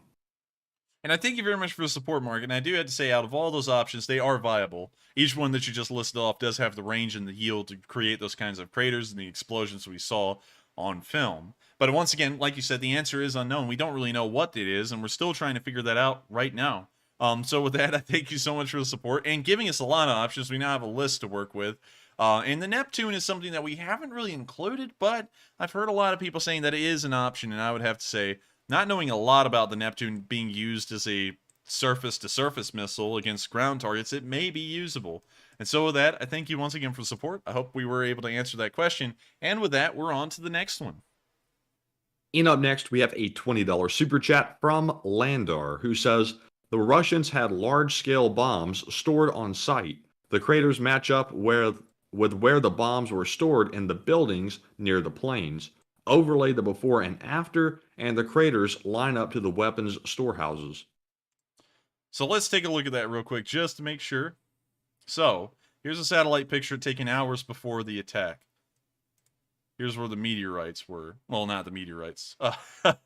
Probably meteorites. Yeah, it's a missile. We can see that one of them was on a building. Maybe. The other one was further down here in a small compound-like building. Yes, it does match up. And this looks like a concrete tarmac, like this area over here. And that one isn't really on the tarmac, it's more in the center of the ramp itself. So with that, it does line up on two of them. That may be true. But at the same time, it does seem a little unlikely. Let's see. It does seem a little unlikely that the bombs alone would have caused it, because something, of course, would have had to have hit them to cause them to explode. But then again, that is a pretty good observation that it was directly on top of buildings. And so we will keep that in advisement, and we will throw that into the equation as to figuring out what actually happened here, because it's still kind of a mystery, and we're all pretty much playing CSI here. All of us are trying to figure out what actually happened. And so with that, I thank you once again for the support. I hope that was able to address the comment. And with that, we're on to the next one. And up next, we have a super chat from Robert Heater, who puts in a $10 donation and says, love the Leaf Spring Army. Ukraine for the win. Get USA into this fight and put little Ruskies in their place. Bottom of totem pole. And Robert, I have to agree with you. Ukraine for the win. But I will say that if the USA actually gets involved in the fight, I have a feeling it's going to get to a point that is going to hurt everybody.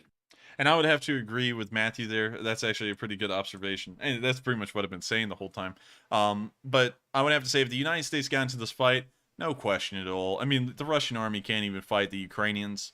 And, you know, the Ukrainians fight incredibly well. They're tough fighters. But the thing is that they have no budget. And so they really have no equipment to work off of. A lot of what they use right now is Western made at this point in the war. And so if the United States got involved, we would wipe the floor. You know, we would be paving sidewalks red. So I would disagree with that. But the Russians, once again, are losers at heart, and they would just launch nuclear weapons if it got really bad. So I see where you're coming from, but at the same time, I would be scared of doing anything against them because they do have the nuclear arsenal to work off of. And so with that, I hope that does answer the question, and thank you once again for the support. And we're on to the next one. And next up, we have yet another super chat from Psyops, who puts in another $20 donation. And thank you so very much for the massive support tonight. Psyops says, have there been any more sightings of the Lewis guns or improvised weapons being used on the front? Also, I want photos of the donuts you buy when you get around to it in the Discord. Also, did chat know there is a Discord? I don't think the chat... I think that some of them may have known, but a lot of them may have not. There's a link in the description below to our Discord server. We have one if you would like to go there and talk to everyone about whatever you would like. While I don't... I'm not going to say that because then that might attract a certain crowd of people who wants to just get in fist fights. But anyways, moving on from that. Let's see. the Lewis guns you speak of, there were no Lewis guns, but I know what you're talking about. It looks kind of similar. It's called a DP-28, which is a Russian, well, Soviet light machine gun. You can see it right there. And I think you're talking about that magazine on top of the machine gun, and it does make it look a little bit like a Lewis. I can kind of see the similarities there. A Lewis gun without the vent on it, without shroud. We'll put that. And yes, it is a striking resemblance. Well, I should go to Google Images. Actually, that is a really good catch on your part, man, because that looks a lot like it compared to DP-28 to a loose gun. But we haven't seen a lot of those. Those occasionally pop up here and there, but they're not really common. So I hope that answers that part. And we will also, when we do get the donuts, we will try and remember to send a picture of them over Discord. And so with that, thank you once again for the support, Psyops. You've put in a massive amount of support for us tonight, and it helps us out a great deal. And with that, we are on to the next one. And also, how many super chats do we have left, Matthew? So let's see. We have about 18 or so left. All right. And with that, since we have 18 left and we have to make sure to cover them quickly, I do have to say one thing, though. Brian McLean said that the U.S. hasn't won a war since World War II. Well, we won the invasion of Iraq. We won the Gulf War. We also won the invasion of Afghanistan. Now, we didn't win the, I guess you could say, the prolonged little confrontations we had with the Taliban after the invasion of Afghanistan. But we have, well, yeah, by and large, considering that that whole entire thing was a start-finish kind of thing, the invasion of Afghanistan can't be looked at separately. Well, we didn't really win Afghanistan, but we did win the invasion of Iraq. We did set up a new government in Iraq that still exists to this day, which I would consider a win. Also, South Korea still exists to this day, so I consider the Korean War a win in a way. So with that, I would have to disagree a little bit, especially with the Gulf War. That was certainly a victory for the United States. Anyways, we're on to the next one. All right, and next up, I want to give a shout out to Jason Steele and Max for putting in a $5 donation each without a comment. Thank you very much to both of you for your support. And up next, we have a $5 super chat from Judo 2001, who says, "I guess I will keep my jokes to myself now that I've been admonished. Matthew laughed though. Slava Ukraine." Aww. And yes, I can't remember the joke. And I don't know who admonished you. Somebody in here is gonna ruin the fun. I don't remember what the joke was though. I wish you would remind me. If you'd put it in the live chat, I'd be curious to know. I think it was. Anyways, what were you about to say before, sir? I remember what it was. It was the one about the Chinese missile, guiding off of its way out of China into Ukraine. I'm sorry, I didn't catch on the joke immediately, and I didn't mean to answer it in a literal sense. It's just that my brain wasn't firing last night specifically at that point, and because I wasn't running on any coffee, and so I just thought it was being serious, and I was like, "There's no way." But I'm sorry about that. Don't keep your jokes to yourself. Share them with everyone, because I'm sure a lot of people enjoy it. And if my brain was actually working, I would have laughed at it too. So I thank you very much for the support. Don't feel bad. It was just an accident. I made sure to clear it up last night too. And with that, we're on to the next one. And sorry once again. And speaking of jokesters, I don't know what happened to Sour Vodka, but I wish he would come back because he was the absolute king of the jokes there for like 2 nights straight. So he's taking a small hiatus, but hopefully he comes back because I would like to see the jokes. But up next, we have a $5 super chat from Augustin Lara. And sadly, Augustin, I'm going to skip on reading that one because I don't want to start the firestorm in the chat again. Excuse me, I'm just totally running over my words there for a moment. But thank you very much for the support, and thank you for being a longtime viewer. And up next, we have a $5 super chat from Volodymyr Yaskulka, who says, "Dono train car number 2. Well, I thank you for the support, and that must have been part of the giant $5 donation string that we had for like a minute or two. So I thank you for the support, and with that, we're on to the next one. And up next, big shout out to Kimberly Brokaw and Rurik MyCat for putting in a $5 donation each. Thank you very much for your support. And up next, we have a $5 super chat from Dixie Normus, who says, "Oh my God, he got you! He got you! He did. I just realized I was going to try to move on, but the enforcer caught on. The individual said, watching from the UK, me and my wife love your streams, Slava Ukraine." Damn. Oh man, he did it again. He did it again. We jumped over the first one, and then he did it again. But I thank you for the support. Of course, you got Matthew. I actually got a really good laugh out of that. I'm sure a lot of people will in the live chat too. But thank you once again for the support, and I'm glad you enjoy what we do. And that was just really funny. And so we're on to the next one. And thank you once again. Oh, wow! You really got me good on that one. I got to admit, you just took the wind out of me there for a minute. But anyways, moving on, like that never happened. We have a $5 super chat from Fat Wong 36 once again, who says, "Give me some love." And we will. Thank you so much for the support, Fat36. At least you're out there with a joke. Matthew got had by the last guy, so I thank you so much for the support. I hope that does answer the question, answer the comment, and give it a little bit of love. And so with that, we're on to the next one. And thank you once again. And moving on to the next one, we have a $5 super chat from Shine W, who says, "For Matt's only donut fund, spam free zone." And hey, thank you very much, Shine, for that support to Matt's only donut fund, his very selfish donut fund. And somebody asked just a minute ago, what is my favorite flavor of donut? And I have to say, it's glazed, glazed, and glazed. The assorted donuts get too complicated, totally honest. It makes it complicated to find out which ones I want. So I'm just lazy on that front. So I just say glazed every time. But anyways, thank you very much for the support of Matt's Only Donut Fund. And moving on, we have a $5 super chat from Ben Tommen, who says, "Melatonin funds." What's melatonin? I forgot what melatonin is. It's not, I think serotonin is what makes you feel sleepy. I think melatonin has to do with your skin. Interesting. Well, I thank you very much for the support to the melatonin fund, and we will make sure to get some melatonin if we can. And so with that, we're on to the next one, and thank you once again for the support. All right, and next up, I see people aren't going to let it go about the that guy got me good just a minute ago. I wonder what his regular username is, because I know that's definitely not his normal one. But he got me really good. But moving on, we have a $5 super chat from Fat Wong 36 once again, who says, "Y'all's wholesome like canned bread." And I have to say, I'm not sure if canned bread's very wholesome. I picked it up yesterday in the grocery store and shook it, and it felt, I don't know, like Jello or something. It didn't feel right.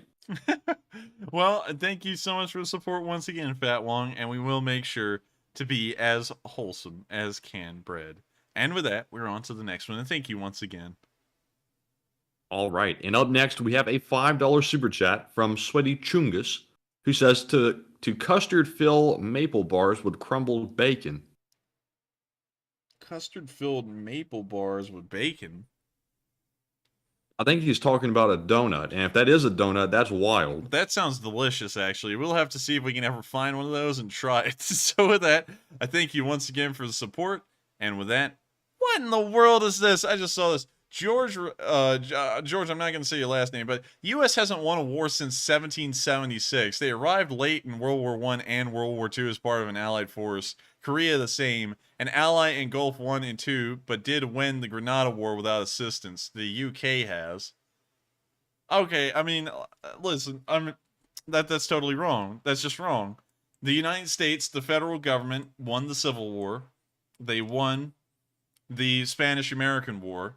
I mean, you're just wrong. I mean, like, anyways, we're on to the next one. And I have to say, I've seen multiple people request it, and I have been putting it off for a little while. But the Ukrainians really do deserve a yeehaw for what they did in Crimea. And here we go. Yeehaw! And did that come through? Yes, it did. I was sitting there like processing. Wow. I was like, that's a yeehaw.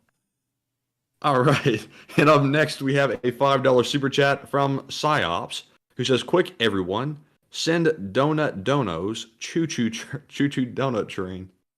Well, I thank you for the support. If that does happen, we're going to be here for a long time. So with that, I hope that does address the comment. And with that, we're on to the next one.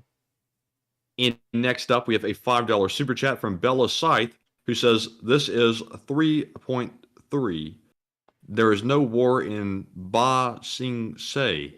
By the way, are you going to cover war like World War II after the war?"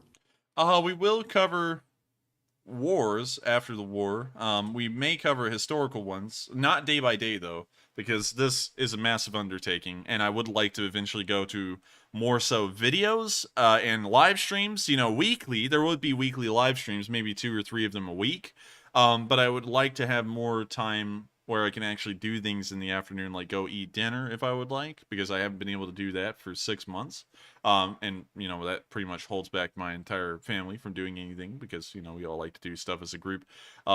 So with that in mind, we probably will cover stuff like that in the future. I would not doubt it whatsoever, because that's one thing that a lot of people enjoy is World War II history, and also other war history as well, like Vietnam, Korea, World War One, and other wars that the U.S. wasn't directly involved in, like the Opium Wars. Anyways, I hope you're able to answer that, and with that, we're on to the next one. All right, and next up, we have a $4 super chat from CA Lags, who says, my theory is MiG-29's jerry-rigged with JDAMs between harm and burnt SUXX targets now abound. And with that, thank you for the support, and thank you very much for providing that info, because it may be possible. And so with that, I hope we were able to answer that question, and we are on to the next one. And we now just have a mere 5 more super chats to go until we get to our live chat questions. So it's just right around the corner, so stick with us. And up next, we have a $3 super chat from Wayne's World of Science and Technology, who says, watch for vids of air defense battery destruction and tube-type radios in Russian equipment, Slava Ukraine, and Slava LSA. Slava Ukraini. And to answer that, I will be looking out for those videos. I haven't seen them yet, but we will try and find them, because if so, it will show the harms in action. And so with that, I hope that does address the comment. And thank you once again, Wayne's World, for being a longtime channel veteran and viewer. And with that, we are on to the next one. And thank you once again for the support. And up next, we have a $3 super chat from Daddy Crocodiles, who says, Enforcer, with the roads jammed on the bridge, if Ukraine were to attack Crimea, would it hamper Russia's response? Can you reread that one real quick? He said, Enforcer, with the roads jammed on the bridge, if Ukraine were to attack Crimea, would it hamper Russia's response? I don't really think it would. It would cause a nightmare down there, though, because with all those vehicles on the bridge, probably a lot of them would end up falling into the strait, and that would be a massive issue. In fact, Ukraine may wait for that bridge to become a little bit more empty, so that way it doesn't turn into a humanitarian crisis of literally hurling hundreds of Russians into the sea below. So I'm not really sure if they would commit the attack right now. But let's just say hypothetically, if they did, that probably would hinder Russia's response, because they pretty much have to call the entire Black Sea fleet out to try and help with the recovery operations of all of the people who would most likely fall into the sea. So with that, I hope that does answer the question, and I thank you once again for the support. And with that, we're on to the next one. And next up, let me give a shout out to Secular Saky, who put in a $3 super chat. And thank you very much for being around for a tremendously long time. I remember back when I started, I did see you around, so I know you've been here forever. And thank you very much for watching the streams forever. And up next, we have a $3 super chat from Mystery Man, who says, keep up the good work, and here's a little something for pizza. And thank you so much for the support, and we will make sure to get ourselves a good slice of pizza with that. So thank you once again for the support, and thank you for enjoying the channel. And with that, we're on to the next one. And moving on, we now have a $3 super chat from Louis Marina, who says, this invasion has been so costly for the Russian soldiers, but Putin is such a monster, he will throw body after body to satisfy his demented ego. I know, I have to say that's pretty true. In fact, you know, the casualty statistics and the videos pretty much back that up 100%. And so with that, I thank you very much once again for the support. I hope that does address the comment. I would have to agree that's entirely true. And so with that, we're on to the next one. And we now just have 3 super chats left. And up next, we have a $2 donation from Junebug without the 72 at the end, who says, hit the like button, LSA. And yes, if you do enjoy our streams, feel free to hit the like button. I see we're up to 2.5 thousand likes, so we're doing really good on the likes tonight. And it tells YouTube we're doing a really good job. So thank you very much, Junebug, for the support. And up next, we have a $2 donation from Paddington, who says, I can do $2 in Kanukistan pesos. Kanukistan. Kazakhstan. Greatest country in the world. All of the... Anyways, thank you very much for the support. And I think you're talking about Canadian dollars. And Canadian... I'm just kidding. I'm totally fine with our Canadian viewers. In fact, they are, I think, the second largest demographic of viewers we have by nation. And so with that, I thank you once again for the support. And any bit counts. And so thank you. And with that, we're on to the next one. And up next, we have a $10 super chat once more from Robert Heater, who says, winter is coming. Does Ukraine go onto the offensive of this stays in stalemate? The Ukrainians would most likely go into the offensive by late fall in most areas because it would be advantageous for them due to the weather, which would relegate the Russians to the paved roads. And so with that, I thank you very much for the support. I hope that does answer the question. And with that, we're on to the next one. And for the final super chat of the night until we get to our live chat questions, we have a $2 super chat from Rurik MyCat, who says UASO equals Ukraine Special Operations Forces. And that is very interesting to know, and that was what was on Zelensky's shirt. So he's just simply representing some of his top fighters. So that's really good to know. And Enforcer, do you have anything you want to add to the last super chat? Zelenskyy is repping the set. Yes, he is. He is. And so with that, thank you once again for the support and also letting us know what was on that shirt because we were actually pretty interested in that. And so with that, thank you once again for helping us to keep this channel running. And thank you to everyone tonight who has put in a little bit and chipped in to help us to keep this thing going. Because of course, without y'all, this wouldn't be possible. And so with that, we are now going to move on into our live chat questions. We're going to try and answer as many as we can. And so with that, start us off, Matthew. And up first, we have a question from Hamlet Taco, who says, is it true that Ukraine is selling Western weapons? I've seen many reports of this. As far as we know, no. It wouldn't make any sense for them to sell off Western weapons, considering that they are in a war and they require as many as possible. So the answer to that would be no, because we don't have any picture or video evidence to back that up, or any official claims from anyone.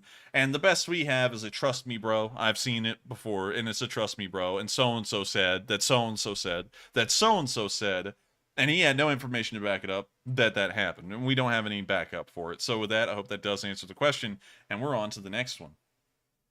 And up next from the live chat, we have a question from Woody Stems, who says, any feedback on stories of Russian cannon fodder being recruited from prisons? We've never really been able to confirm if that story is true or not, because once again, we don't have any official reports from anyone about it. It's all just kind of like a trust me bro kind of thing, and we haven't actually seen any video or picture evidence of it. So unfortunately, we haven't really gotten a lot of information to confirm or deny that. And so with that, we are on to the next one. Up next, we have a question from Herp Derp NV, who says, Enforcer, what effect do you think the development of multispectral camouflage netting, like the new U.S. Yulkan's Increment 1 netting system, will have on reducing surveillance from the air? Multispectral camo. Multispectral camouflage. Oh, that's cool. I've seen this before. It's pretty common, actually. Is the use of counter-surveillance techniques to conceal objects from detection across several parts of the electromagnetic spectrum at the same time. While traditional military camouflage attempts to hide an object in the visible spectrum, multispectral camouflage also tries to simultaneously hide objects from detection methods such as infrared radar and millimeter wave radar imaging. I'm going to be honest with you. I honestly think, based off of that description, this is going to be far too technical for me to answer. So I would have to defer you to the experts in our chat who may be able to answer that. Because I think they would know a little bit more than me, unfortunately. Well, not unfortunately, fortunately, because honestly, if I tried to answer this, I would really have no clue. So with that, I hope that kind of answers it. In a way, I'm going to have to plead ignorance on this one. And with that, we're on to the next. Up next, we have a question from Rimor357, who says, can Russian propaganda talking heads properly explain the sudden departure of why so many people are heading across the Kerch Bridge back to Orkland? And I'm sure that they're going to have some kind of harebrained explanation for that. Like, maybe they're dying to go try Tasties again or something. Great Russian government will not have Russian people contaminated by Ukrainian land. Not single soul touched Ukrainian land, and we are so sick of Ukrainians that we told all Russians to come home. I hope that answers your question, and with that, we're on to the next one. And up next, we have a $3 super chat from Gustavo Palos, who says, surprised, no discussion how the Ukrainian situation will be during the winter. I doubt there's much gas being pumped by Russia, and the EU can't help. Is he talking about like an impending gas shortage in Ukraine? Let's see here. Because it seems like he may be saying that. Yes. About that gas Correct. shortage, it's already ongoing. It's been ongoing for about 3 months. The military gets priority. So civilians kind of get the boots with that. They have to deal with the shortages, and the military gets as much as they need. So as far as we've seen right now, it has not affected the military at all, based off video and picture evidence that we've been able to find. And so I don't think it'll affect them in winter either, because oil production has nothing to do with the seasons. There's not really a harvest season for oil. So with that, I hope that does answer the question, at least in the way we're able to answer it. And, you know, once again, we may be wrong. Make sure to always go and check with additional sources, just in case, if we're not, you know, looking at the whole picture. And so with that, we are on to the next one. All right. And up next, we have a question from Tothanator, who says Ukraine has missile production capabilities and a history of rocket production. Could they reverse engineer any of the rockets supplied by the West and implement it into their production? They could, but the problem is that if they're trying to become friends with the West and they start building an unlicensed version of a weapon from the West, that could cause some diplomatic issues. So they could do that, technically. They do have the technological ability to do something like that, but the diplomatic issues, the fallout that would come from that, will probably be pretty big. And so the answer to that would probably be, considering the diplomatic side of things, no. But the technical answer to that would be yes. So with that, we're on to the next one. And next up, we have a question from Manix Von Tronics, who says, can you please ask the enforcer, will the Dnipro River be able to be crossed when it freezes over in the winter? That's a rough one, you see, because, let's pull it up. Does the Dnipro River freeze? Does the Dnipro River freeze? The Dnieper freezes in winter after the 20-day temperature below 0 degrees Celsius. Freezing starts from the north, melting the ice cover from the south. More than 10 protected areas are adjacent to the Dnieper River.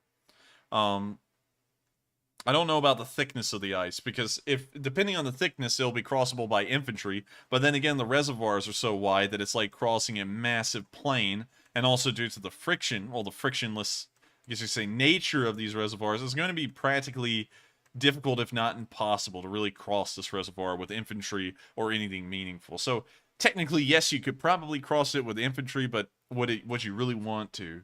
So with that, I hope that does answer the question, because think about this at the same time. A single artillery shell could slam into that ice and completely submerge an entire infantry platoon underwater in freezing temperatures that would kill them probably within minutes, even if they weren't hit by artillery. And so with that, we're on to the next one. I hope I was able to give an answer, at least in my opinion, as to if that's feasible or not. And next up, we have a live chat question from Richard Parnell, who says, a general question for debate. If Article 5 is triggered, where would NATO respond? I suspect Belarusia, but would like your thoughts. And real quick, before the enforcer answers that question, my guess would be wherever the incursion occurs. So if it were to be Poland, NATO would probably respond there in Poland to repel the Russians. But here's the enforcer's take. That was actually a pretty good response. The initial Marco Polo bridge incident, if you want to call it that, would occur wherever the Russians crossed, or wherever Russian forces crossed. But right after that, I would tell you that based off of what I would assume would be logical, the West, and this is really the whole reason that we continue to support Ukraine wholeheartedly, is that it puts us, if Ukraine was on our side, it puts us within 200 miles of Volgograd, which is the third most strategic city in Russia. The second most strategic is St. Petersburg, and from the border at Narva in Estonia, we are only 80 miles away from St. Petersburg as the crow flies down the E20. So that would probably be the first place where a major offensive occurred. I'm not going to go into too much detail, just in case if I'm getting it all right, because we know that certain people are watching around the world every once in a while.